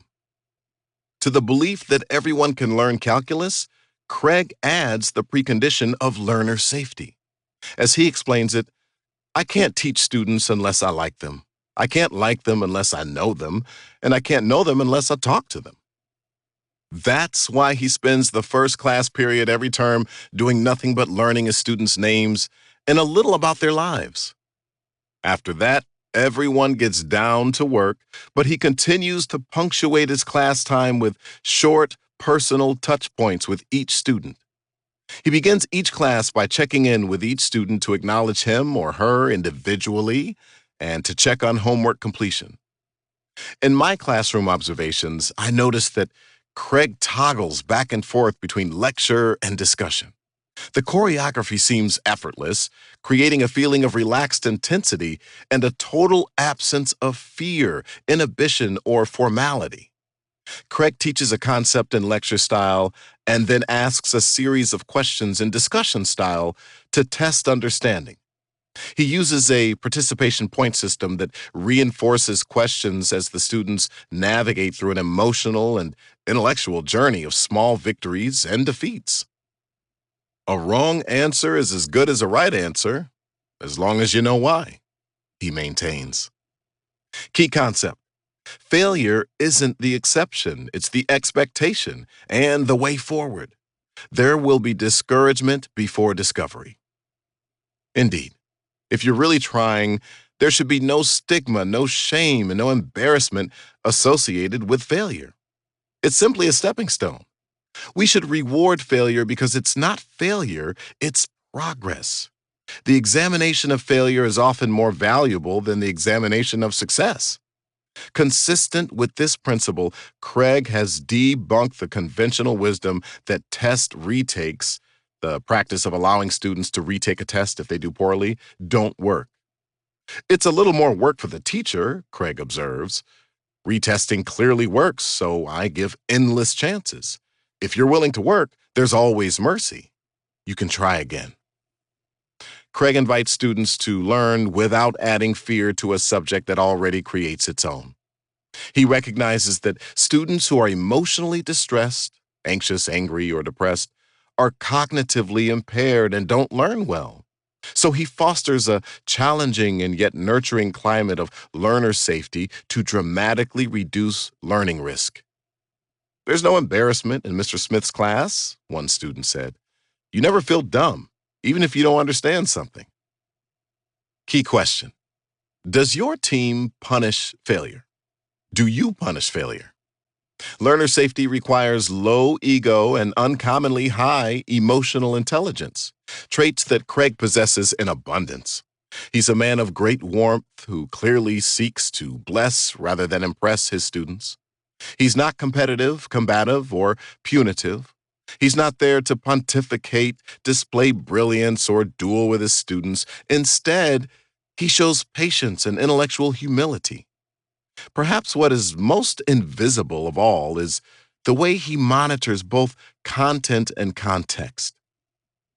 He has developed an acute social sensitivity to interpret the nonverbal cues of the students. He is fluent in this language, which allows him to stay in sync with the students' cognitive and emotional progress so that he never runs past them. He never acts bothered or irritated when you ask a question, another student said. He'll kneel down by your desk, find out what you know, and help you from there.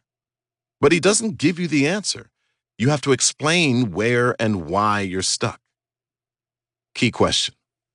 Do you learn as much or more from your failures as your successes? Calculus is not an easy subject, Craig says. I also recognize that many of my students will never use calculus again. What we're trying to do is build confident, self-reliant, mentally tenacious, and unafraid students who are prepared for life. The journey makes you accountable. It makes you stretch. It makes you feel good about yourself. Yes, I teach calculus. More importantly, I teach students. Does Craig understand calculus better than other calculus teachers? Is this the source of his competitive advantage? Clearly not. Based on his extraordinary perceptive capacity and ability to ward off compassion fatigue, he has mastered the art of shaping the social, emotional, and cognitive context in creating a figuratively clean, well-lighted place where the whole student can flourish. This is learner safety.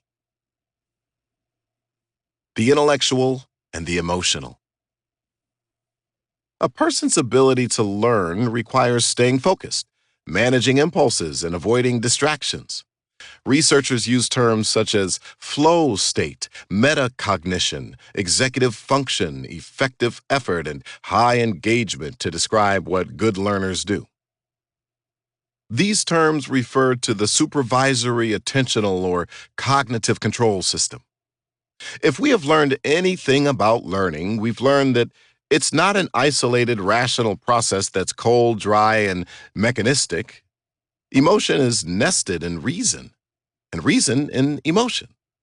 Cognition and affect are inseparably connected. Before I went to Oxford, I earned a master's degree at the University of Utah. My advisor was an internationally respected political scientist named John Francis.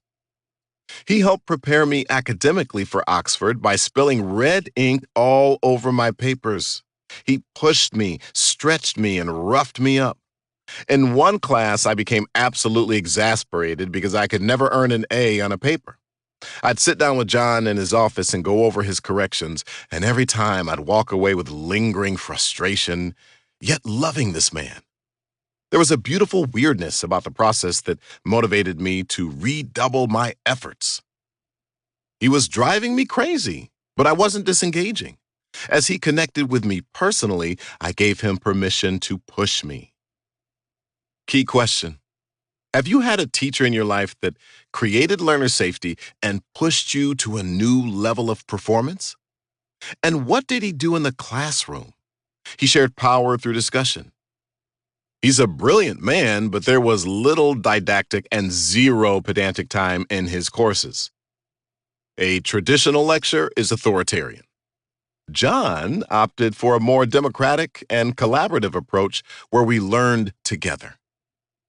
This, of course, created more risk for the students because we bore more responsibility to teach each other. But out of that joint ownership came a deeper emotional investment and a greater willingness to take risks in the learning process. A leader can maintain a culture of learning only if he or she consistently minimizes vulnerability through a consistent pattern of positive emotional response. People want to see how you react to dissent and bad news. If you listen intently, respond constructively, and convey appreciation, participants absorb these cues and calculate their participation accordingly.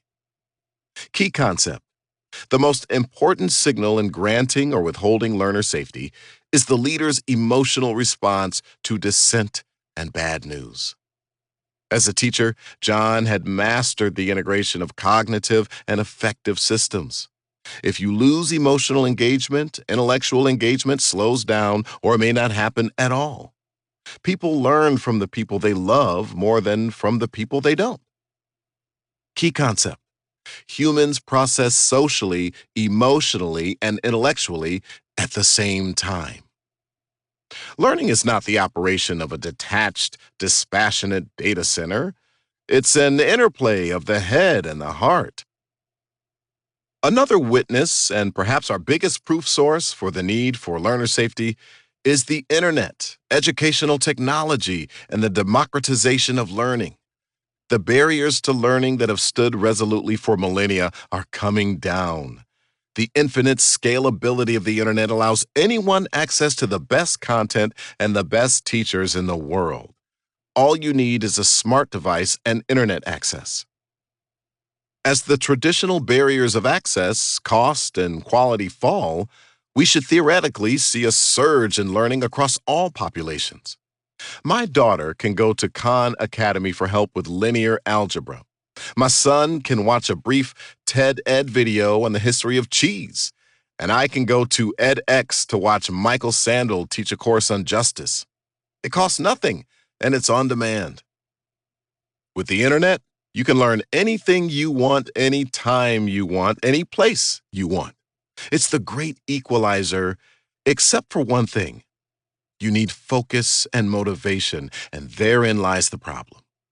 We have entered a time of unprecedented opportunity for human improvement when the challenge is no longer time and access, but desire and discipline. Educational technology has created a learning renaissance, but it's leaving millions behind who lack the interest, confidence, and drive to participate, largely because they've been deprived of learner safety. Humans learn in context, not in isolation, and they are continuously influenced by that context. When the learning context is encouraging, it taps the drive to be curious. Add to that the fact that the level of learner safety directly shapes the way learners interact. The degree and quality of learner participation in interprofessional simulation courses, writes the Dutch social scientist Babette Bronkhorst, is influenced by self-efficacy as well as perceptions of the psychological safety of the learning environment. Learners who feel safe are far more willing to practice at the edge of their expertise, to experiment, solve difficult problems, and to reflect on their performance. Learner safety is an enabling precondition that creates the curiosity and willingness to be brave in personal learning. Bill Gates said, "People who are as curious as I am will be fine in any system." For the self-motivated student, these are the golden days. I wish I was growing up now. I envy my son. If he and I are talking about something that we don't understand, we just watch videos and click on articles, and that feeds our discussion. Unfortunately, the highly curious student is a small percentage of the kids. Gates says that only a small percentage of kids are highly curious, but notice what he does with his own son. He gets knee to knee and shoulder to shoulder, and they learn together. He makes an emotional connection with his son to fuel intellectual exploration.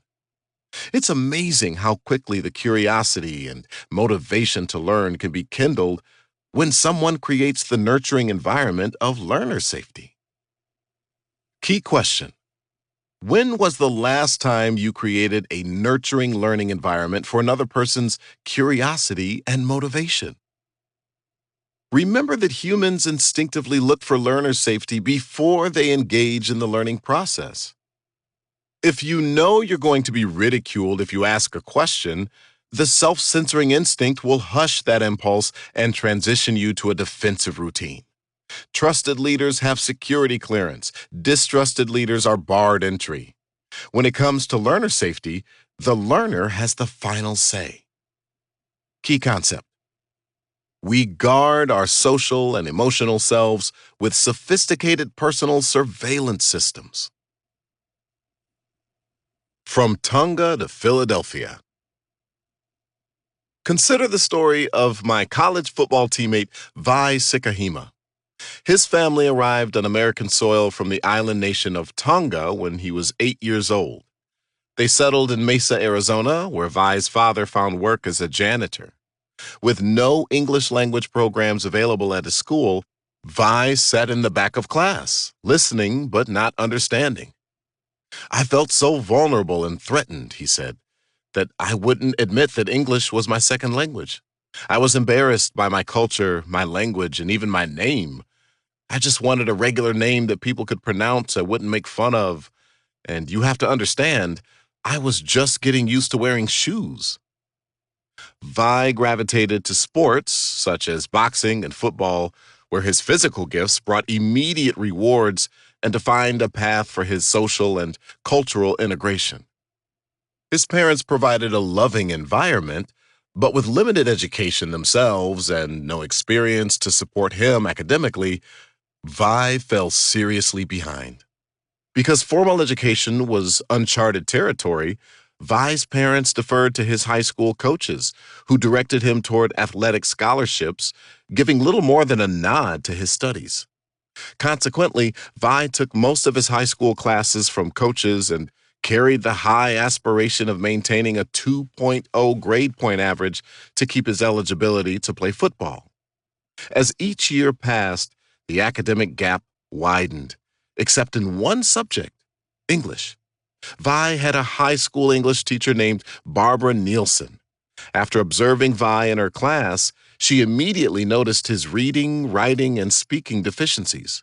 At age 15, he was reading at a fifth grade level, 5 years behind his peers. Barbara called Vai's parents and arranged to come to their home every Saturday to practice reading. And she didn't stop there. She put Vai on the student newspaper staff, where he eventually developed facility with the English language and learned to write articles. Week after week, she would come to the house and they would slog through Great Expectations and To Kill a Mockingbird. Vai would read and Barbara would ask him questions.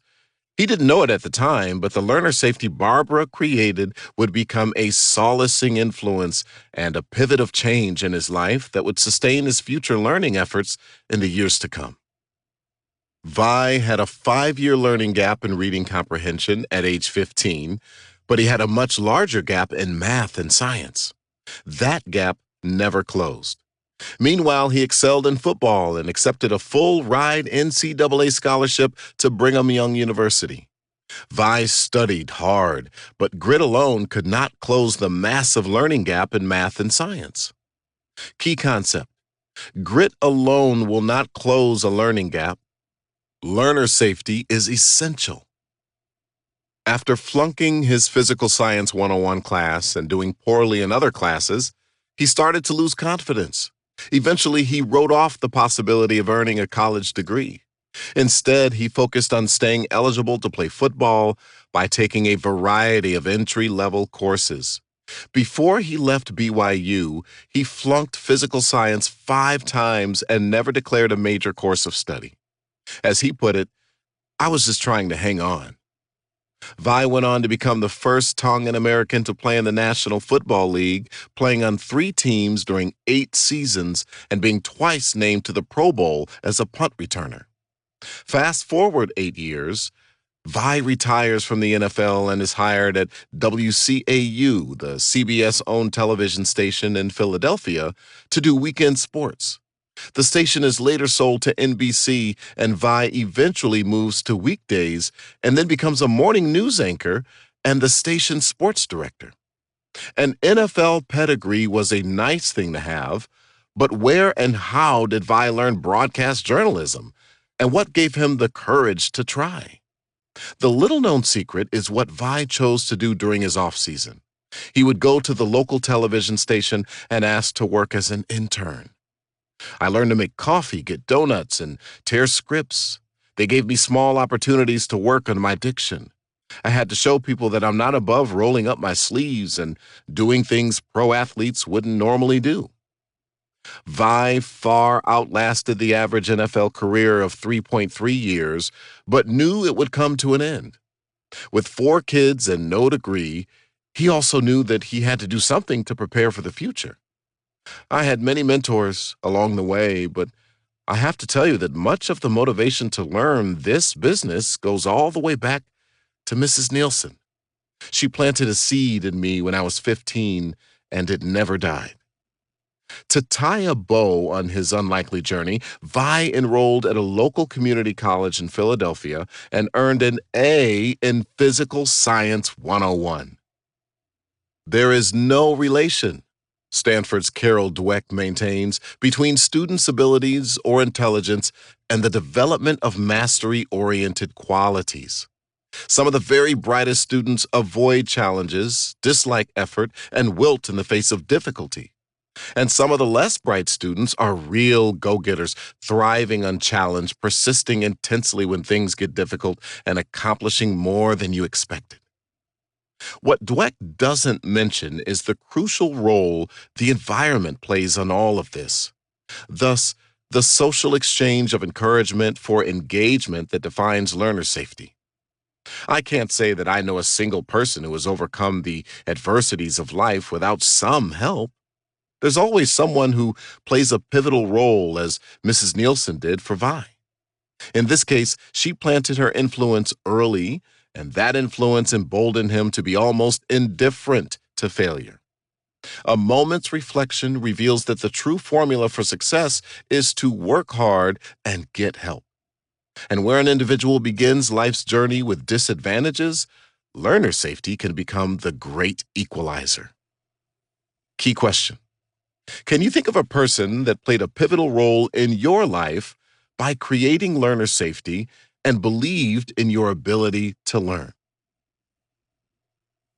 Decommoditizing people in organizations. The management ranks of many organizations are still populated by baby boomers who are barely hanging on, trying to avoid career misfortune until retirement, clinging to old skills from another time, immobilized, publicly acknowledging the new world, but privately unwilling to learn in it. Why are they doing this? They fell behind, and now they're caught between two worlds. They grew up in a world that obsessed on the machines that provided automation, mass production, and economies of scale, and didn't pay much attention to human capital, especially their own. Human capital is everything. And yet Steve Kerr, the first person to wear the title of Chief Learning Officer, was appointed to that position at General Electric by then CEO Jack Welch in 1994. The acknowledgement of the individual as the source of productive capacity was a slow evolutionary process. The prevailing mindset held that only a small part of an organization's population could learn and contribute as knowledge workers. Leaders operated on the assumption that there were thinking and non-thinking parts of the organization. Influenced by the work of Frederick Winslow Taylor, organizations restricted and compartmentalized human labor as measured in terms of raw task-based productivity. The larger, non-thinking part of the organization was not even considered for its creative output, a mindset mired in centuries of prejudice that made us blind to people's potential. Key concept: the prejudiced mind is willfully blind. Even within the thinking part of the organization, the mindset emphasized one-time learning for permanent qualification. This inherited model from the industrial age rested on a basic tenet that valued assets and commoditized people. Despite organizational behaviorists appearing on the scene in the latter part of the 20th century, the legacy of hierarchy and the rules based emphasis on accountability and internal control remain the focus. Think about that legacy in today's context. The natural rise and fall of competitive advantage is nothing new. What is new is the average length of that rise and fall. It's much shorter. As that trend continues, learning becomes more important to success because the half life of an organization's knowledge mirrors its competitive strategy. An overall compression of time frames naturally shifts the source of ongoing competitiveness to learning. A competitive cycle is a learning cycle. Either learn and retool to maintain competitiveness or face the grave risk of irrelevance.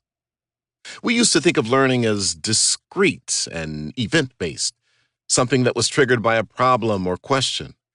Now it's continuous and embedded in workflow. As a result, it's becoming increasingly difficult to separate learning from production because of the interwoven nature of acquiring knowledge and creating value. The boundary between the two processes is thinner than ever as individuals toggle back and forth in real time. Process technologies will eventually integrate with learning and talent management systems to facilitate a more seamless integration of workflow and learning. The danger is to believe that technology is the secret sauce that can set you free in your quest to be a learning organization. This overabundant faith in the power of technology is what Richard Florida refers to as techno-utopianism. Impressive as the advances in collaborative technology are, they can't overcome the formidable barrier of fear that autocratic leadership always plants. And yet, we continue to hear evangelists proclaiming the limitless potential of the latest technology advances, such as mashup web applications, virtual learning worlds, hackathons, and performance support tools. The technology hype cycle, romanticism, and offers of salvation never go away. It's helpful to reflect on what an organization really is.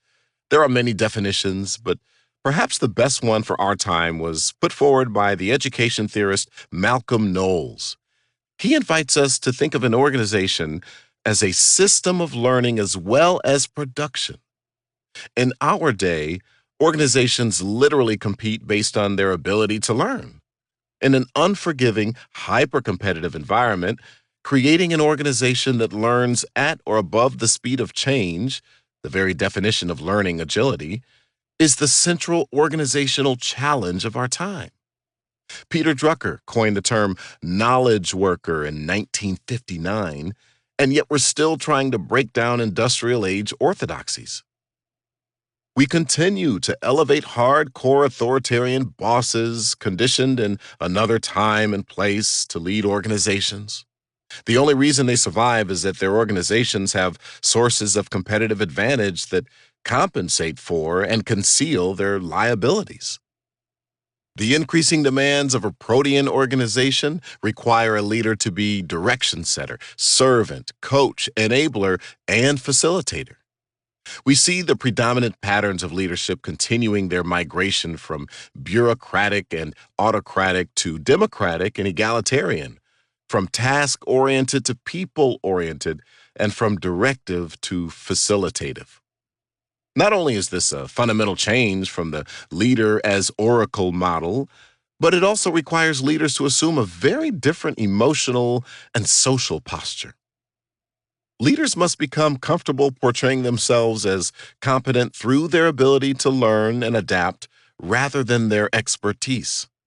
To foster learner safety, leaders must model a level of humility and curiosity that is simply alien to most traditional conceptions of leadership. Ironically, leaders are being challenged to develop confidence in the very act of not knowing. They must be submissive to the fact that they will pass through periods of temporary incompetence as they move through learning cycles. As one who has worked with some very difficult teams, I want to offer two final suggestions to cultivate and preserve learner safety. First, manage those who learn with their mouths. The vocally aggressive members of your team who are prone to menace their colleagues with verbal firestorms and shafts of criticism. Second, never let hierarchy relieve anyone of the responsibility to learn. When I train executive teams, about half the CEOs don't attend. The others come eager to learn. Who has the advantage?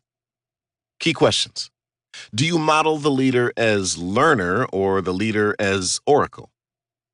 Do you demonstrate an aggressive, self-directed learning disposition? Leaders committed to safeguard learner safety understand that learning is where competitive advantage comes from, that it represents the highest form of enterprise risk management, and that the biggest risk a firm can take is to cease to learn. It seems increasingly clear that leaders who do not demonstrate deep patterns of aggressive and self-directed learning in their own disposition are almost certain to fail. Those who do are almost certain to succeed, provided they combine those learning patterns with the ability to engage people. Ultimately, learner safety doesn't happen unless it is modeled, communicated, taught, measured, recognized, and rewarded. Key question. How can you remove the barrier of learner anxiety to the point that the most inhibited and fearful member of the team will come forward and engage? Your team may be exquisitely endowed with brilliant people and abundant resources, but if individuals don't feel free to probe, prod, poke, pilot, and prototype, ask silly questions, stretch, and stumble, they won't venture.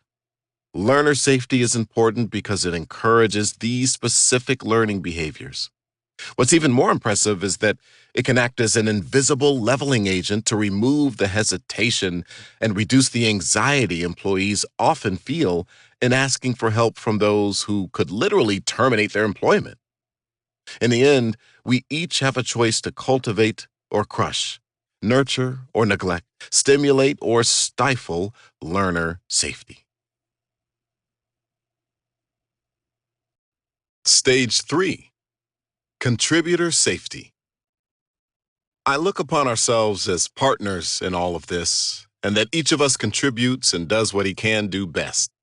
And so I see not a top rung and a bottom rung. I see all this horizontally, and I see this as part of a matrix. Jonas Salk. A signal that it's go time. Have you ever been on an athletic team but didn't get to play in the games? Instead, you sat the bench. What does it feel like to ride the pine? If your teammates accepted you, you had member safety. If you practiced hard, you had learner safety. But if you never played in the games, you didn't have contributor safety. Sitting the bench is a state of suspension between preparation and performance. It's socially and emotionally painful. Then one day the coach taps you on the shoulder and says, "Get in the game." In an instant, you're on the field. You're not spectating anymore, you're contributing. In that moment, satisfaction replaces suspension. You're no longer preparing for something that never comes. Key concept. Except for those who may be paralyzed by fear or anxiety, human beings have a deep and unrelenting drive to play in the game. In Stage 1, inclusion safety, we accept the individual on human grounds.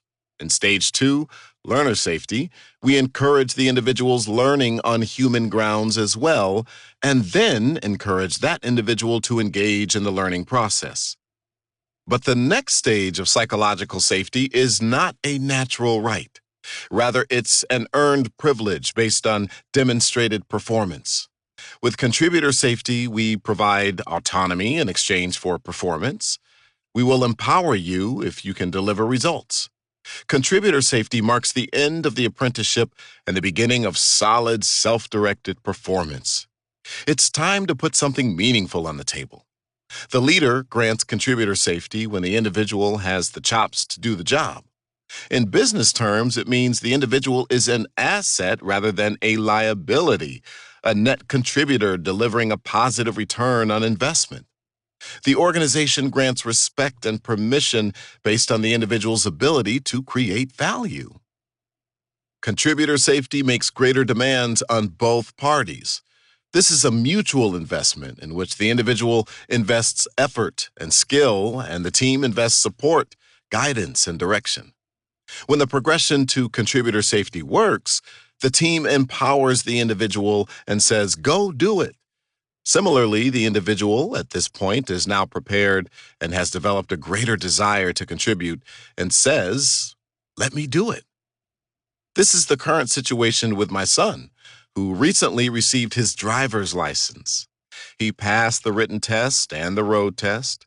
His mother and I logged 40 hours of daytime driving practice and 8 hours of nighttime driving practice with him to meet the licensing requirements. At this point, it would be quite unnatural for him to say to me, Dad, can you drive me to my friend's house? He wants to take the wheel, and that's as it should be. Key concept. The preparation to perform creates the desire to perform. That's why you can't be content riding the pine forever.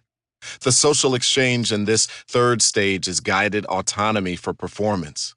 But if the individual doesn't perform, the organization retrenches to learner safety. Once you get in the game, you've got to carry your weight, or you'll soon be on the bench again. On the other hand, if you can contribute but never get the chance, you'll either decide to live with that reality or find another team. Contributor safety is therefore the full activation of the social contract. Once the individual graduates from trainee status, he or she expects to be treated like a full-fledged member of the team, and the organization expects a meaningful contribution. If learner safety is the stage of preparation, contributor safety is the stage of performance. Crossing over to contributor safety is the signal that it's go time, that the team is trusting you to perform in the role it has given you. The organization is expecting you to carry your load and perform competently. The basic unit of performance in the 21st century is the team. Chances are that you will participate as a member of numerous intact and cross-functional teams during your professional lifetime. You will co-locate with some and span the globe with others. In fact, as organizations get flatter, it's becoming more common to be a member of several teams at the same time. Regardless of the nature of work you do and the team you're a part of, this third stage of psychological safety will always be the foundation of performance. Execution versus innovation. If learner safety fosters preparation and contributor safety fosters performance, what exactly do we mean by performance? Answer: execution and innovation. Key concept. Organizations engage in only two processes: execution and innovation. Execution is the creation and delivery of value today, while innovation is the creation and delivery of value tomorrow. The differences in those two processes are fundamental. Execution is about economizing work and scaling processes. It's about control and driving out variability to achieve efficiency. Innovation is the opposite. It's about freedom, imagination, creativity, and the introduction of variability. Because execution is more about standardization and innovation is more about deviation, there's a natural tension and trade-off between the two. The fundamental distinction between execution and innovation is true whether you're a multinational corporation or the local chapter of the Shiitake Mushroom Growers Association. Does that mean that contributor safety is solely about execution and not innovation? Not quite. This is where the progression of psychological safety gets even more interesting. Innovation can be further divided into offensive and defensive types. Offensive innovation is proactive, while defensive innovation is reactive. Both are responses to adaptive challenges, just different kinds. Key concept. Offensive innovation is a response to an opportunity, while defensive innovation is a response to a threat or crisis. Offensive innovation is you choosing change. Defensive innovation is change choosing you. Why does the distinction matter? Well, it matters because defensive innovation is a natural part of contributor safety, while offensive innovation is not. When I was the plant manager at Geneva Steel, we sold plate steel to Caterpillar. They used it to make parts for the large equipment they manufactured. At one point, they informed us that the surface quality of our plate steel was no longer acceptable. They were tightening their quality parameters, and we could either figure out a way to meet them or they would find another supplier. So here we were, confronted with a new adaptive challenge. In this case, it was a threat quickly bordering on a crisis. I still remember calling our team together for the first emergency meeting. It was all hands on deck, the operators, the process, chemical, metallurgical, and quality engineers, the maintenance folks, all trying to figure out how to remove small surface level defects. Not only did we need good root cause analysis and corrective action, we needed defensive innovation. And we needed it fast. This example is typical of what happens in just about every organization. Stakeholder demands change, consumer preferences evolve, new competitors emerge, demographics shift, technology accelerates. We either engage in defensive innovation to stay in the game, or we bow out because we don't have enough contributor safety to frankly discuss mistakes or improvements. The reason defensive innovation is part of contributor safety is that it's riskier to do nothing than to formulate a response. Key principle: when an external threat challenges the status quo, the natural fear of challenging the status quo is replaced with the survival instinct.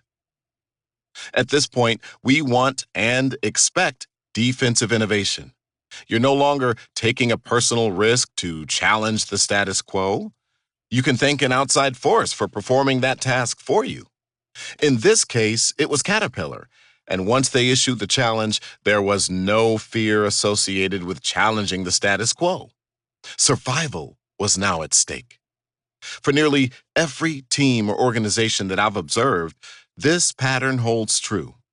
Engaging in defensive innovation to survive is within the realm of normal expectations. You seldom feel threatened internally when you're threatened externally. Key question: have you ever had an external threat that removed the fear of challenging the status quo? In fact, external threats bind you together. They act as an agent of alignment, providing the clear and present danger of a common enemy. Proactive innovation, however, is another matter. It involves far more personal risk and thus a higher level of psychological safety based on higher levels of respect and permission. That, of course, is the preserve of challenger safety, which we will discuss in the next chapter. To summarize, then, contributor safety fosters execution and defensive innovation, but falls short of addressing the higher level of risk and vulnerability that is usually needed for offensive innovation. Guided autonomy in exchange for results. The social contract for the third stage of contributor safety trades autonomy for performance. The social unit grants the individual increased independence and ownership as he or she demonstrates the ability to contribute based not only on acquired knowledge and skills, but also on good work habits and disciplined follow-through, both know-how and reliability. In short, when we move to the contributor stage, we move to a higher level of individual accountability. Any individual who moves to the contributor stage is responsible for a work product, results, and deliverables. My teenage children have daily and weekly chores to complete, musical instruments to practice, homework to do, and dogs to feed. The higher the performance, the greater the autonomy. Regardless of the individual's performance, we retain the moral responsibility to grant inclusion safety and learner safety, provided the individual is courteous and willing to learn.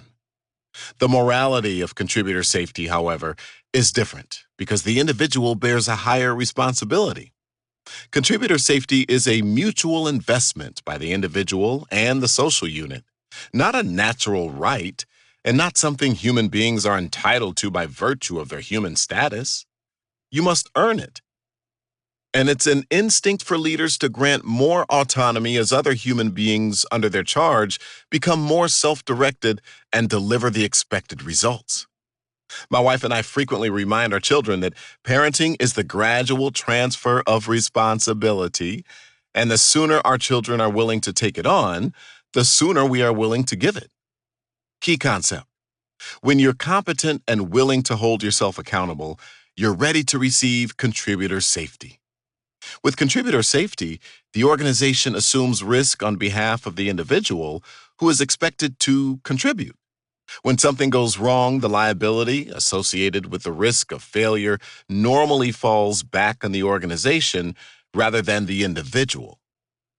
If my company's software development team delivers a bug-ridden solution to one of our customers, we all feel the pain. Not surprisingly, the higher the risk associated with performance, the less autonomy we grant. Even if we have enormous trust in the individual, her skills, and her reliability. When I managed the steel plant, we had no fewer than 10,000 written standard operating procedures governing every stage of the steel making process. If the organization grants contributor safety as it should, you can expect it when you earn it. This also means you will be denied it if you are not ready or fall seriously short. That's why we wait to see a track record of consistent performance before granting full contributor safety. In fact, if the individual isn't prepared to do a job, it would be foolish to offer contributor safety. We do it gradually based on performance to manage risk along the way. Key question: have you ever granted contributor safety too fast when the person either didn't have the skill or wasn't willing to assume responsibility for the results? Making the transition to contribution. In many organizations, the transition to contributor safety corresponds with the completion of formal training and the earning of a credential that certifies that the individual is ready to perform a specific job, role, or function. For example, doctors, lawyers, teachers, engineers, airline pilots, brick masons, accountants, and sometimes even floral designers must pass certifying exams to demonstrate competence and be admitted as members of their professional societies. But there are even more roles that don't rely on formal credentialing and admittance. The golf pro, the TV news anchor, the Little League coach, the barista, and the surfing instructor. And then there are some roles where credentials are optional: the chef, the river guide, the landscaper, or the personal trainer. The transition from preparation to performance can be formal or informal, and it may come gradually or immediately. Formal, immediate. To become a lawyer requires 3 years of law school or apprenticeship, but you are authorized to practice law in a state only after you pass the bar exam in that state. The transition to the stage of contribution is formal and immediate once you pass the exam. You're certainly not an experienced lawyer, but you have the minimum knowledge and skills to perform the role. Formal, gradual. Examples of formal, gradual transitions to performance are less common because a formal process implies an event or measurement of some kind to identify the change. A formal, gradual transition usually involves a qualitative rather than a quantitative judgment of the individual's capacity to do a job. For instance, I worked with a newspaper that hired a new journalist to write stories. The hiring and appointment to the role of reporter was formal, but that reporter was initially considered a cub reporter in the learning stage. The transition to become a feature writer and take on in-depth stories was a gradual process supervised by the managing editor. There was no test or certification, but rather a slow transition based on the maturing reporting ability of the individual. Many jobs in the business world are like this. You are appointed to a job, but a big skills gap still has to be closed before you can contribute competently in the role. Informal, immediate. An informal immediate move to performance is one in which there is no formal credentialing or appointment to accompany the transition. This often happens when needs arise in real time because of a shortage or a surge in demand. Someone needs to step in and fill the need. For example, an athlete gets injured and her replacement is called into the game immediately. An employee unexpectedly leaves an organization and you're asked to lead the team. Informal gradual. Finally, an informal and gradual transition to contribution is perhaps the most common pattern of all. It represents the natural process of maturing into higher performance. The most important roles that I have in life are that of husband and father. Ironically, in these most crucial responsibilities, I'm not formally credentialed, licensed, or certified. Now, it's true that the day of my marriage marked the day I became a husband, but it didn't qualify me to become one. Similarly, I formally became a father the moment my son was born, but again, the event of his birth did not coincide with my competent performance as a father. Having the role doesn't mean you can perform in the role. In both cases, I had much to learn. I assumed these roles before I was adequately prepared for them. But isn't that true with most roles, positions, and assignments in life? Don't we often have to grow into them? 3 levels of accountability. The autonomy for results exchange that defines contributor safety is an exchange that increases in scale and scope as the individual learns to contribute more. The granting of contributor safety follows a consistent pattern in which the social unit gives autonomy based on 3 levels of accountability: task, process, and outcome. The 3 levels of accountability: 3, outcome; 2, process; 1, task. If we consistently perform well at one level, the organization is inclined to advance us to the next. Let me illustrate from my own illustrious career as a teenager. My first job was to pick apricots in a large orchard in Cupertino, California. I would carry 2 metal pails to the trees, fill them up with apricots, and then bring them back to the foreman, who would pour the apricots into wood crates. 2 full pails would fill a 1-bushel crate. I was confined to task work in this job and never graduated to process work. In high school, I found a summer job on a grounds crew. We spent each day manicuring the grounds of homes and businesses. As soon as I learned the tasks, my boss elevated me to process level accountability. We would mow, trim, and edge the grass, weed, and turn up the flower beds. He delegated more responsibility as we demonstrated the skill and willingness to perform the work at the process level. Eventually, we graduated to outcome level accountability when he felt confident that he could drop us off at a property and say, "Make it look great, I'll be back to pick you up in 2 hours." As we move to outcome accountability, how we get our work done, how we accomplish our tasks, and how we manage projects and process doesn't matter so much. It's about the outcome. When I enrolled in graduate school, the new doctoral students were invited to a meeting the first week.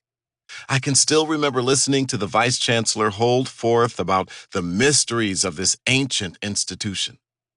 I can't remember anything he said except one thing that is forever emblazoned in my memory. After his long speech, he said, "Please understand that only 1 in 3 of you will successfully complete the doctorate. The rest of you will either quit or fail. Welcome to Oxford University." At that moment, I seriously considered taking a bus to Heathrow and getting on a plane back to the States. Fortunately, I did stay and learned that he had not exaggerated. I also learned that the Oxford model of accountability was a pure outcome model. They granted guided autonomy with the expectation that you would make an original contribution to knowledge in your field. They were very serious about this, and my academic advisor was the embodiment of this model. He was quite willing to help me, but would agree to meet only if I had something to show him. There was guidance, but no hand-holding, no coddling, and most importantly, no shortcuts. Key concept. The exchange of guided autonomy for results is the basis of human performance. This has been the consistent expectation of my professional life. When I became a manager of a consulting company based in San Francisco, my boss was in Boston, and I saw him 4 times a year. He seldom asked me how questions, but always asked me what and why questions. Every quarter, he would ask, "What is your vision? What is your strategy? What are your goals and why?" If my answers were acceptable, he would say, "Great, see you next quarter." If I had a problem, he would do a deeper dive with me, but he was paying me for outcomes, and I understood that. As you can see, contributor safety is built on trust, which is a predictive understanding about the way a person will behave. My boss gave me autonomy if I delivered results.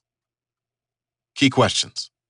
What outcomes are you expected to deliver based on the exchange of guided autonomy for results? Blue zone and red zone. Every person possesses 5 uniquely human characteristics. Motivation, your desire to act. Motivation is the fuel to get up and go. Volition, your power to choose and act for yourself. For example, right now, you can choose to continue listening. Please keep listening. Cognition, the mental process of learning and the capacity of moral and rational thought.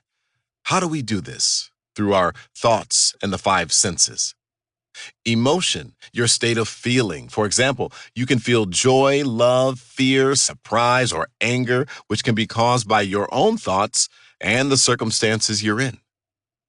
Apprehension, the state of being conscious or aware of yourself, your thoughts and feelings, and the world around you. It's one thing to be aware, but humans also have the ability to be aware of their own awareness. Given these defining characteristics, we realize that everyone has charge of their attention, activity, and exertions. It's a matter of personal discretion to contribute or slack off. You have discretionary effort, which is the portion of effort you choose to give beyond simple compliance. It's up to you. When a person restricts contributor safety in a way that causes us to freeze our discretionary efforts due to fear and the potential of social and emotional harm, we call that a red zone. Conversely, when a person grants contributor safety in a way that tends to release discretionary effort, we call that a blue zone. Here are examples of blue zone and red zone descriptors. Blue zone. Collaboration, alignment, engagement, confidence, risk-taking, fast feedback, renewal and resilience, manageable stress, self-efficacy, initiative and resourcefulness, creativity.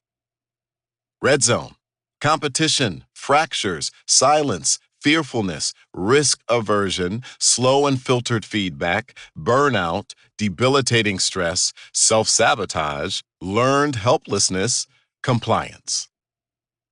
One summer, when I was a college student, I accepted my friend Joe Huston's invitation to work on a table grape ranch in the San Joaquin Valley in California. I didn't realize that I was entering a blue zone. We worked 10 hours a day in the hot sun outside the small town of Arvin under the supervision of Joe's father, Boom Huston, the general manager of El Rancho Farms, a big operation that included packing and cold storage. The college kids worked alongside the migrant workers in an integrated crew. There were no arbitrary distinctions among us. We worked the same jobs, had the same hours, and earned the same pay. The only real difference was lunch. Their carne asada tortillas and salsa were better than anything I pulled out of my brown bag. At first, I thought it was simply a matter of professional obligation that Boom treated all of us with equal respect. But it went beyond that. He hosted a barbecue for the workers at his home, and all were invited, again, without arbitrary distinctions of any kind. There was no preferential treatment, just equal regard. The result of the egalitarian ethos that Boom created was highly engaged workers who were willing to release their full discretionary efforts. Key question: do you respect only high achievers and the highly educated, or do you recognize that insight and answers can come from some of the most unlikely people? I never saw people work so hard and smile so much. The work environment Boom created affirmed their co equal status with the other workers, regardless of socioeconomic background. It offered patient encouragement for them to learn the skills to do a job without fear of a belittling response. And finally, it granted autonomy for results. Boom exacted high standards and ran a clean and organized operation, but he didn't needlessly micromanage. The contributor safety he created fueled our performance. The college kids lost their attitude, and the migrant workers had a very real sense that they were not second class citizens. Our working relationship was on equal footing. Now, you might say to yourself at this point, that's nice. Everyone worked hard and performed well because Boom made them feel good about themselves. If that were the takeaway, you would have missed the other half of the equation. Boom elevated performance in terms of raw output, but he did more than that. He planted a post-industrial mindset into a pre-industrial agricultural setting. Boom was the son of the Dust Bowl, with parents who never finished the eighth grade, migrated to California in a Model A, and settled in Salinas. Having grown up as a cantaloupe laborer and joining the United Packing House Workers Union at age 13, Boom created a blue zone from a deeply internalized sense of justice and equity. The blue zone he created rooted out fear, allowing people to give and receive constructive feedback, collaborate by thinking out loud rather than competing in silence. It emboldened people to speak up, ask for clarification, even talk about mistakes. You see, it only takes a little fear to create a fear-stricken team. Key concept: fear-stricken teams give you their hands, some of their head, and none of their heart. They become dutiful yes men and women. The past that lingers so powerfully in the present that the despotism of custom hinders human achievement, as John Stuart Mill observed during England's Industrial Revolution. If I'm overstating the case, why then does Gallup continue to report that 85% of employees worldwide are not engaged or actively disengaged at work, resulting in a global downward trend in workplace productivity? Why do we constantly launch anti-harassment campaigns in our corporations? We have some work to do. Key question: do you express any nonverbal cues that might silently marginalize others and create a red zone? I walked away from my experience in California's Central Valley with a very real conviction that most people will release their discretionary efforts if they are working in a climate of contributor safety. If given the chance, they will produce outstanding results in exchange for autonomy, guidance, and support. Key questions: when have you worked in a blue zone? When have you worked in a red zone? How would you describe your motivation in each case? Every person regulates his or her own discretionary effort, and the internal regulator we use is very sensitive to the way others treat us. On one occasion, I took my son to the doctor. This doctor was a well-respected specialist.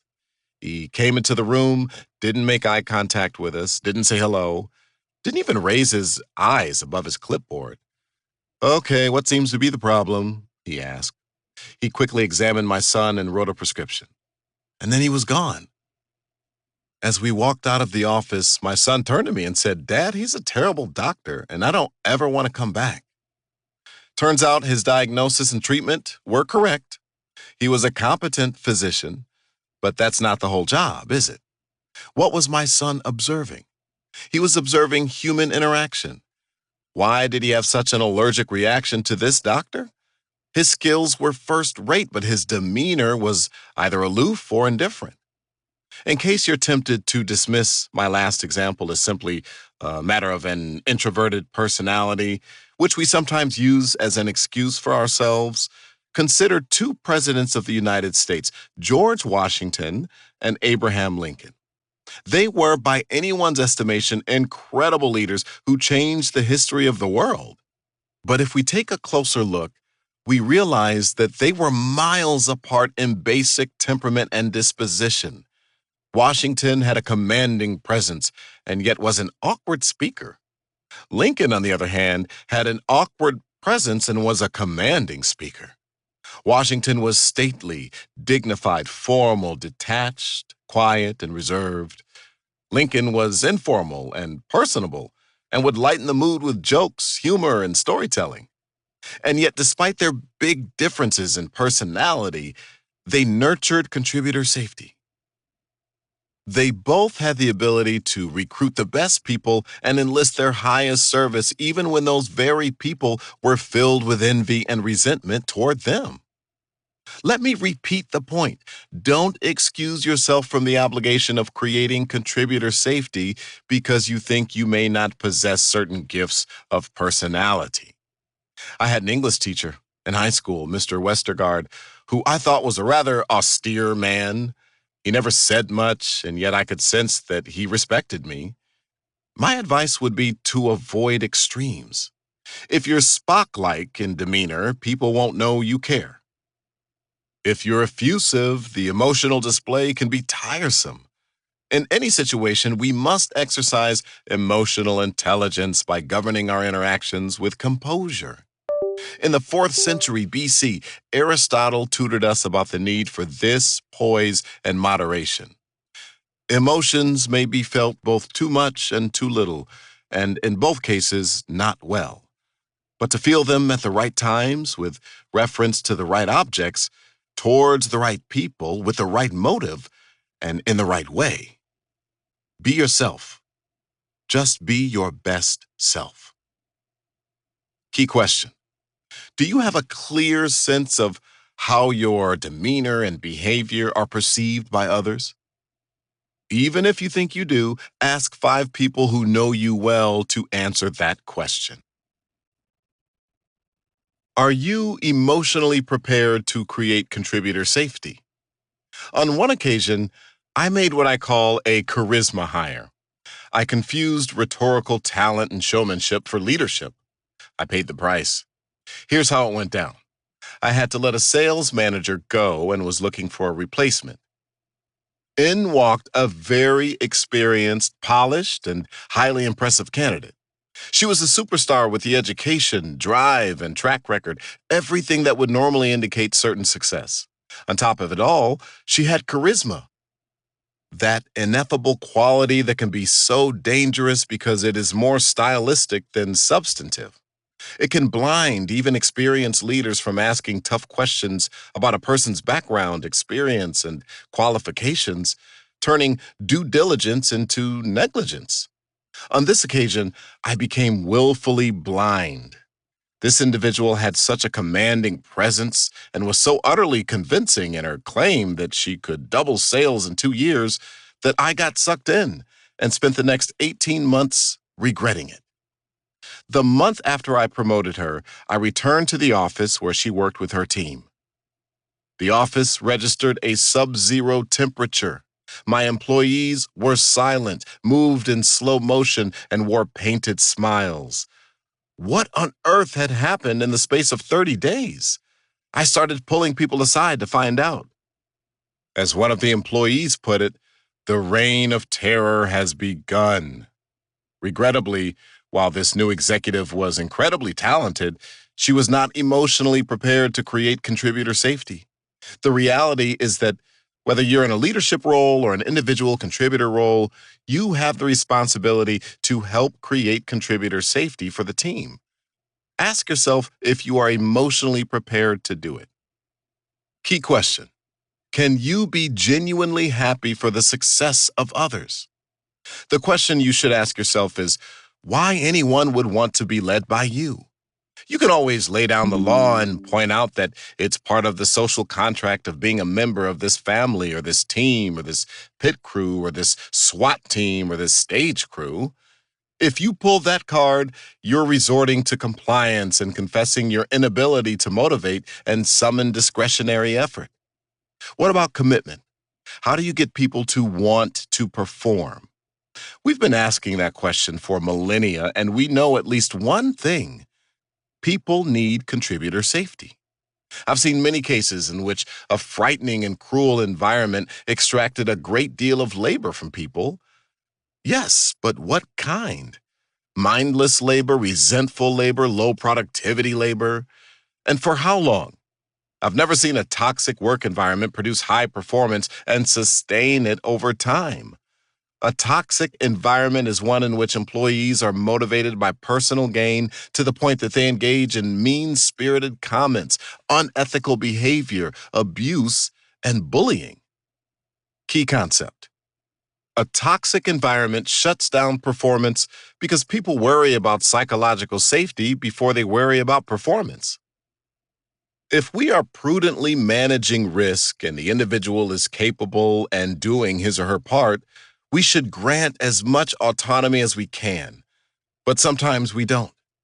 Why would someone withhold contributor safety? Key question: have you ever withheld contributor safety from someone when they had earned it? Remember, contributor safety is an earned privilege. Despite an individual's readiness to contribute his or her skill, competence, and experience, we often deny it for illegitimate reasons, including the arrogance or insecurity of the leader, personal or institutional bias, prejudice or discrimination, prevailing team norms that reinforce insensitivity, a lack of empathy, or aloofness. Contributor safety results when the individual can contribute and the leader and team members are able to manage their egos. Increase your powers of observation. To foster the high level of contributor safety needed for a blue zone, you must get to know the members of your team. That means spending time with them, studying their individual dispositions, and then listening intently to what they say. In fact, if you listen long enough, people will often reveal what they would otherwise conceal. Finally, watch them in action and pay attention to the way they contribute. Some of your people are natural collaborators. They thrive on dialogue. They relish problem solving as a social process. They love banter and the repartee of hard-hitting give and take. But others can't stand it. They love problem solving as an internal process. They love to deconstruct problems and think through solutions, but wouldn't think of fighting for airtime in a discussion.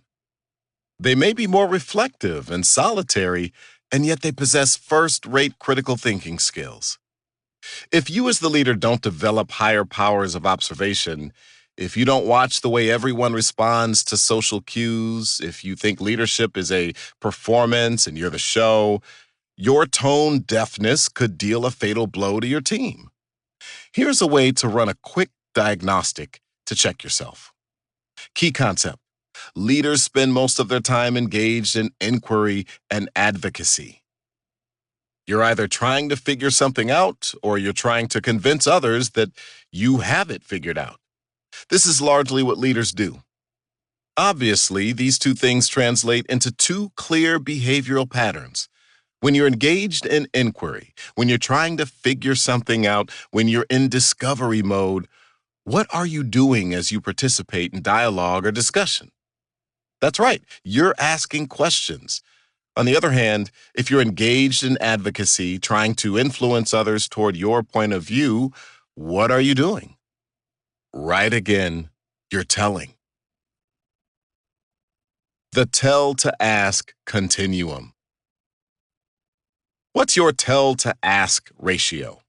Track yourself for a day or so and figure out how much of the time you're telling versus asking. I've sat in way too many meetings in which the boss is telling everyone what to do and everyone nods politely. Telling is efficient, but it quickly moves the listener into a passive mode and can slow down learning. The entire culture of major college football is steeped in an industrial model of tell. Just watch coach-to-player interactions. The coach is talking, and the players stand there and nod their heads at the end of each exchange. No wonder it takes so long to develop football IQ. Over a period of 4 years, I spent endless hours in practice and team meetings listening to coaches and watching film. Was it collaborative? Was it true dialogue? Was it active intellectual engagement? Not remotely. The signal to noise ratio, the amount of signal compared to the amount of background noise, gets so low that as a player, you simply stop listening. The coach's incessant telling voice eventually becomes part of the noise. Here's how it would go. Clark, look at your body angle. You came off the line too slow. I don't know why your hand placement is that way. You've got to get lower and stop your man's momentum. Read the lineman's stance. Look at how much weight they put on their hands. That will tell you if it's a run play. Look at the tackle's first step. What's he doing? He's trying to draw you inside. You know they run this draw trap play almost every series. And it goes on and on. Can you imagine how our progress would have accelerated if my coaches had shifted from tell to ask, if they had handed me the remote control and said, Clark, here's the next play. Please take us through it. Break it down.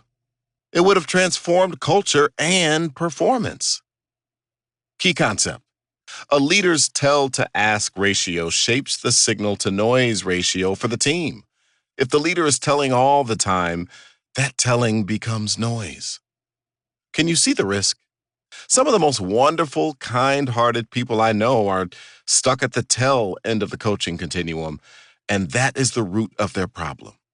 They lead teams of talented people but are unable to draw them out because they are in chronic and perpetual advocacy mode, which lowers the signal-to-noise ratio.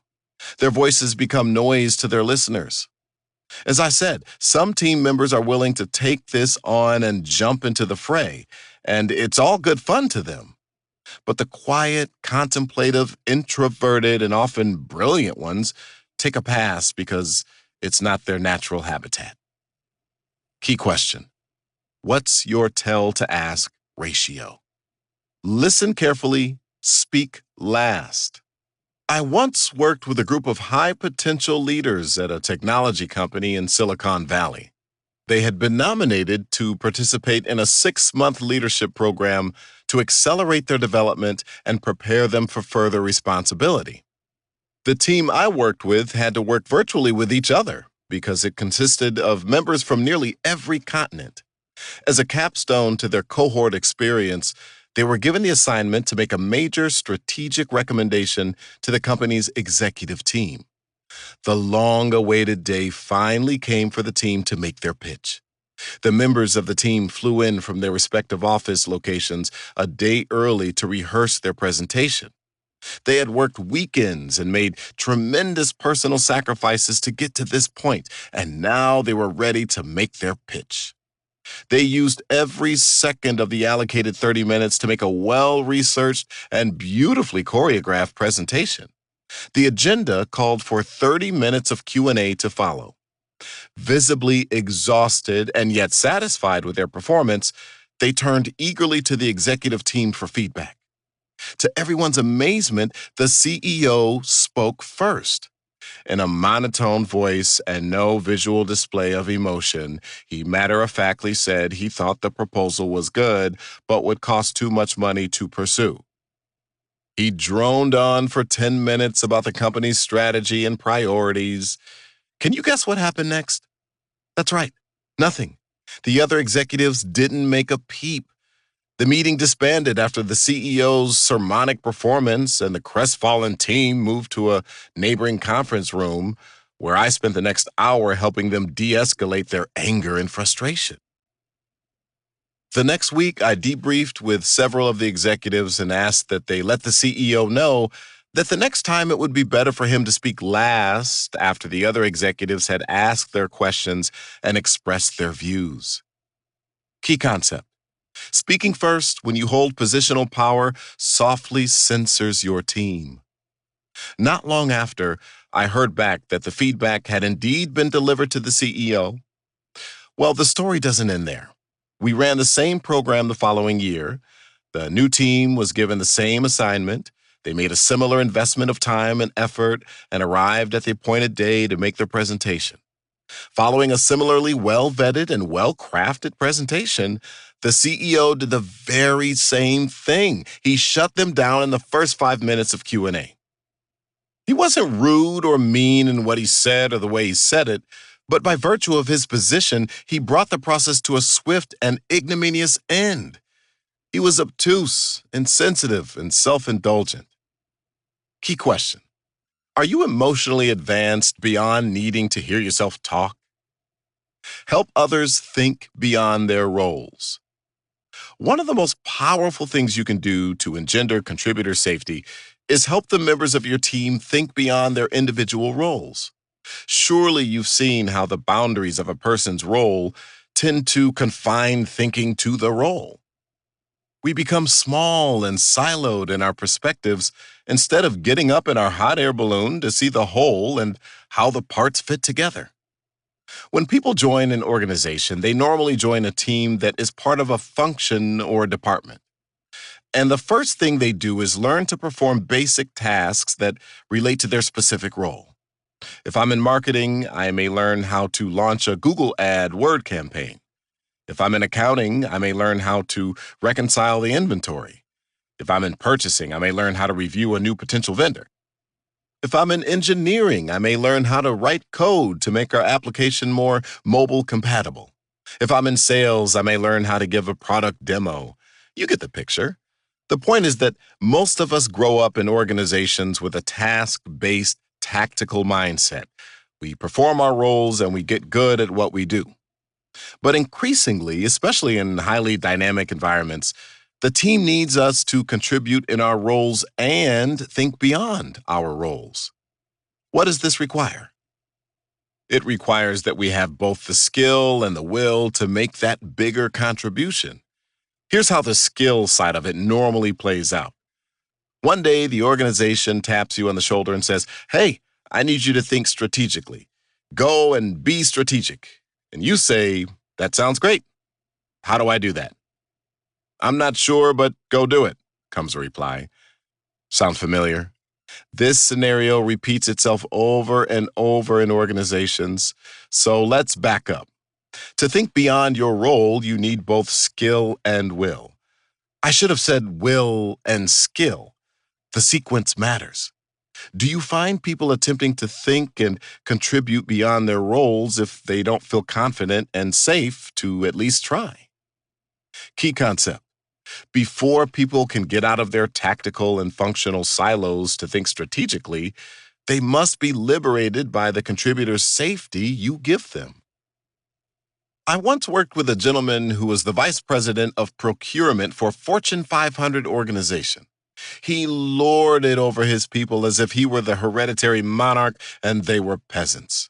In one meeting, he chided his people for not thinking more strategically about the company's overall purchasing strategy and the need to squeeze the list of approved suppliers. In effect, he was asking them to think and contribute beyond their roles without supplying support. He had some people with incredible potential. I came back a year later and he still had some people with incredible potential. Helping others think beyond their roles starts with an opportunity and a direct invitation. In our company, we invite the software development team to think about our marketing strategy. We invite sales to think about software development. It's not something we spend time on every day, but we deliberately ask each employee to think beyond his or her role. Key principle: the invitation to think beyond one's role expresses greater respect for the individual and grants greater permission to contribute. The way you do it makes all the difference. You still need people to stay focused on their primary roles. I've seen some leaders get carried away with an unbounded sense of collaboration that resulted in chaos. Be deliberate about the topics or challenges you want to address and make specific invitations to address those issues. Then issue a standing invitation for ideas and suggestions on any aspect of performance, with the understanding that you will always be heard but not always heeded. Finally, to prevent a team's descent into chaos, The leader must know when constructive dissent is giving way to destructive derailment. Key concept. It's the leader's job to recognize the difference between dissenting and derailing behavior and to manage the boundary between the two. It's one thing to disagree or to offer an alternative point of view with an attitude to contribute based on a sense of where the team is and whether the alternative is viable. It's quite another to dissent in a way that is disruptive to team morale and not helpful to overall progress. Those who dissent constructively are guided by a sense of self awareness and pure intent.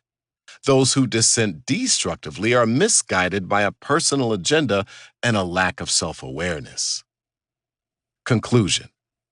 If you want to foster a blue zone of contributor safety, create a truly collaborative environment.